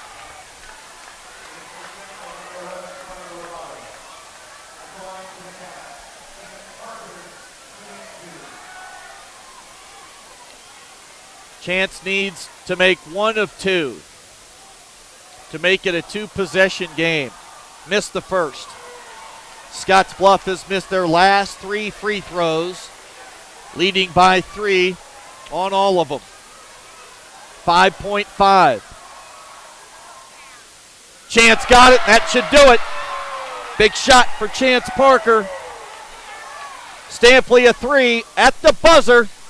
And my goodness, it is over. Scottsbluff 72. Cheyenne Central 68. We'll get to the Runza post-game show right after this on the Rural Radio Network.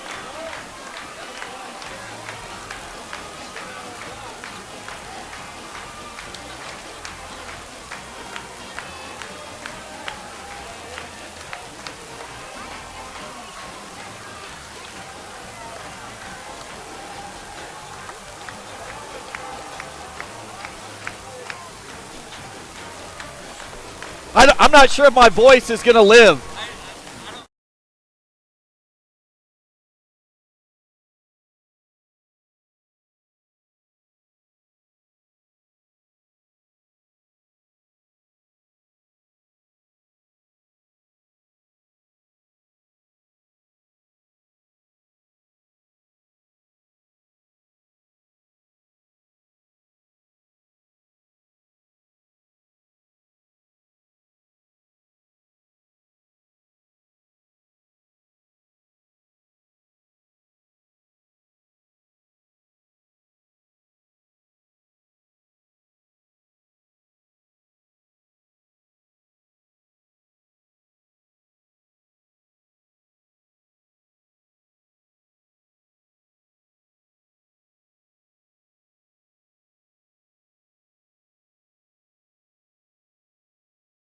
.68, the final score as we start the Runza post-game show here on KNEB.TV and 106.9 The Trail. An absolutely wild scene here tonight as the Scottsbluff boys come back from near desperation twice, and they wind up in the winner's circle. 72-68 the final. Josiah Deolis beat the buzzer at the end of regulation with a 2-point jumper from just inside the foul line. That tied the game 56-56 to force overtime. At the end of the first overtime, a blown gimme layup that would have sealed the deal for Central. With about 5 seconds to play, gave Scottsbluff a rebound. They ran it up the court, got it to Deolis. at the overtime buzzer. A 3-ball to force double OT, and then the Cats take control in double overtime, and they win it down the stretch, 72-68. The final score. We'll add up the scoring totals in just a moment. Can't wait to visit with head coach Scott Gullion about the crazy madness we just saw on the home court tonight for the Bearcats as they survive and avoid an 0-2 weekend. We'll come back with more right after this on the Runza postgame show.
Game here between the Scottsbluff Bearcats and the Cheyenne Central Indians in double overtime. Scottsbluff wins it 72-68. Josiah Diolas plays the role of hero twice in this game. If you've been listening, you know what he did. If you've been watching, you saw it. Buzzer beater at regulation. Tied it. Buzzer beater at the end of overtime. Tied it. Cats win it. Going down the stretch. Final score 72-68. Let's get to a check of the numbers right now, brought to you by Arby's. I'm giving scoring totals only. I think things got a little too chaotic for me to keep up on turnovers, some of the scoring by quarter and overtime down the stretch. My scorebook got a little messy. I think we've got the scoring totals for you. Let's start with Central. They got to be crushed that they blew the layup and lost this game. Lawson Lovering, 19, led the way. He fouled out in the fourth quarter, seems like a day or two ago.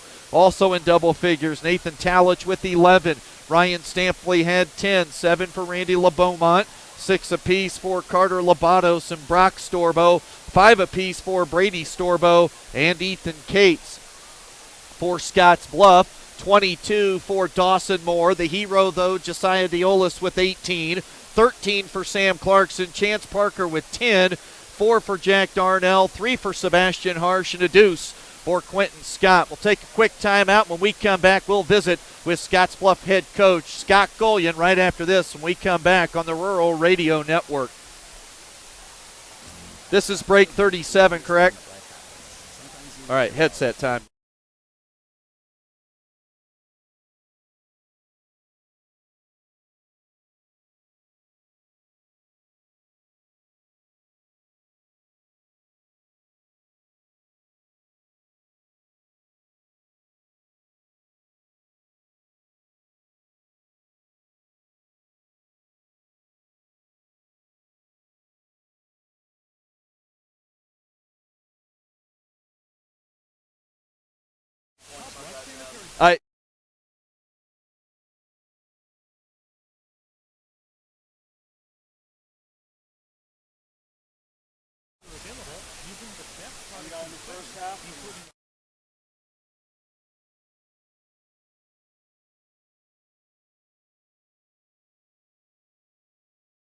Even shoot it? Probably not.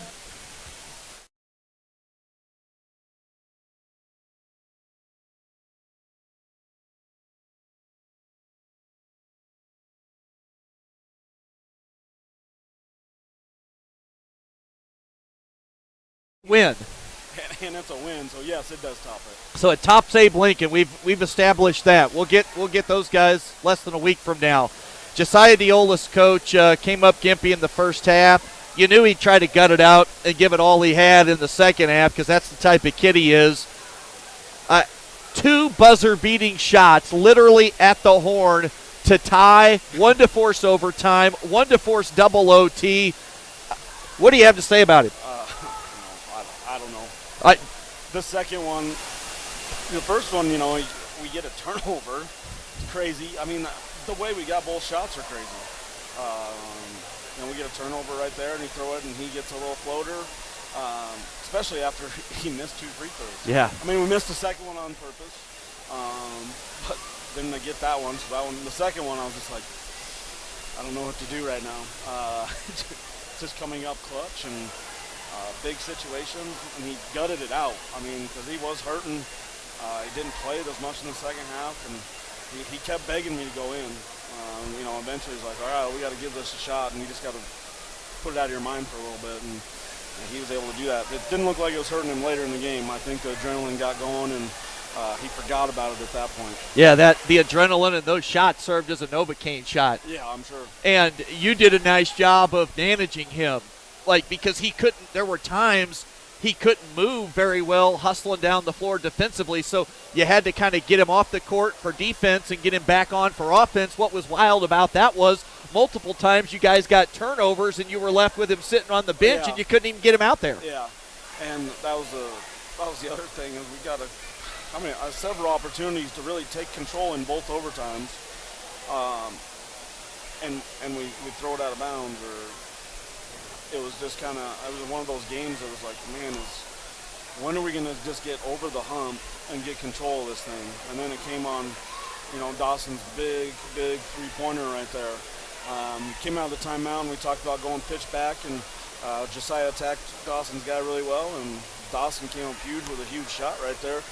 And that was where we really, it felt like we had control finally, and we were going to finally be able to finish it. But then it didn't get any easier, They come down and hit. We're up 6. We're feeling good, They hit a 3, it's 3, and then we miss free throws. It's like, oh my gosh, if we could just make some free throws. I bet we were 40% from the free throw line. I mean, the first half was bad. Down the stretch we made some clutch ones to help in the situation, but when we really needed them, we weren't very good. But that was probably the only thing I'll say that wasn't very good. I can't imagine the bus ride home for Central. They had the layup in overtime to go up by 5 to win it. I don't know what happened. I don't know how he missed it. Do you even need to shoot the layup? There was no one near him. Could have run some more time off the clock. This whole final end of this game was absolutely nuts. Yeah, it was. It's kind of nice for some of those things to go your way when it's an end game like this, because it feels like last couple of years they haven't. So it's nice to have them go your way in a situation like that. But yeah, I mean, it's a hard decision. You have a wide open layup, put your team up 5, or just dribble it out. And in that situation, I probably just dribble it out. But for our sake, I'm happy that we were able to get the ball back and come down and hit a 3. There were multiple stretches, and even this quickly after the game, I don't know which overtime now these occurred. It all's blurred here, but there were multiple stretches where both teams were completely out of control and did nothing right. Oh, yeah. Oh, yeah. I mean, turning it over, fouling. The one thing between both teams was, both teams were competing their tails off and being physical, and that was one thing that was common between us. And they're going to win a lot of games. They're a really, really good team. We're just really happy to get out of here with one. And after last night, this has to feel even just that much bigger. Oh, that's huge. Just looking at it, we kind of had a goal of, we got to at least split. We got to at least split. And, last night was one, down the stretches I thought we were going to have a chance to get over the hump in, and we weren't able to. And tonight I didn't, I was worried, to be honest. I mean, Josiah was a little gimpy, and we weren't doing anything in the second half, really. I think we had like 10 points for a long time. But 9-point third quarter, and things look really rough. Yeah, and we're down 8 or 10, and it's like our guys found a way. And that's one thing I'll say about this group is they're finding ways to win some games. They're competing every single night out. You know, it's not always pretty, and it's not always, you know, the greatest thing, but I know one thing: they're not going to give in, and they're gonna give it their all, and they'll find a way to be in the game down the stretch. It's going to be nice. At least next Friday we'll have such a calm, quiet ball game. I'm sure there will be no there's just going to be no excitement next. I kid. We're going to Denver to take on Abe Lincoln. Now the second wildest game we've maybe ever seen in this gym last year. So time to strap it up for a long. Good to get the rest of the weekend in and a few days off. But next Friday night should be fun and memorable. Yeah, I mean, going down there, you know, obviously we've never been there, and I know there's lots of people. I think I've talked to multiple people that are going down that have nothing to do with, you know, they don't have kids playing or anything, and they want to go watch and because of last year's game, you know, and kind of see what goes on. And who knows? I know they got 2 guys that can go. Yeah. And that are really good, and they're averaging about 40-something points a game between the 2 of them. So we got to get to work on them this weekend, and you know, we'll get on and see what happens. Your voice is doing okay, and I think mine's settling back into some bit of normalcy. Coach, heck of a performance. Kids were outstanding. Nobody quit. Great effort all the way around. Congrats on the win. I think we can just leave it at that because if you were in the gym, you'll never forget it. And we had it on TV, so a lot of folks got to enjoy this one. That's good. Congrats on the win. That's head coach Scott Golian. Cats a 72-68 thriller. And we'll come back and wrap things up right after this on the Rural Radio Network. Hi, this is Kelsey. Appreciate it, Scott. Here to remind you that first break, 635-0.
Well, you can always go back and re-watch this one on our YouTube channel, KNEB.TV on YouTube, KNEB.TV on your computer, Allo Channel 15, Mobius Channel 1500.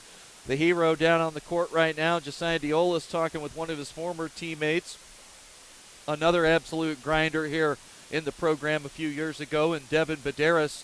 What an effort tonight for Josiah Deolas as he hits a buzzer beater to force overtime, a buzzer beater to force double overtime, and he wins it. He and his teammates win it by the final of 72-68. Big thanks to Mercedes back to KNEB Studios.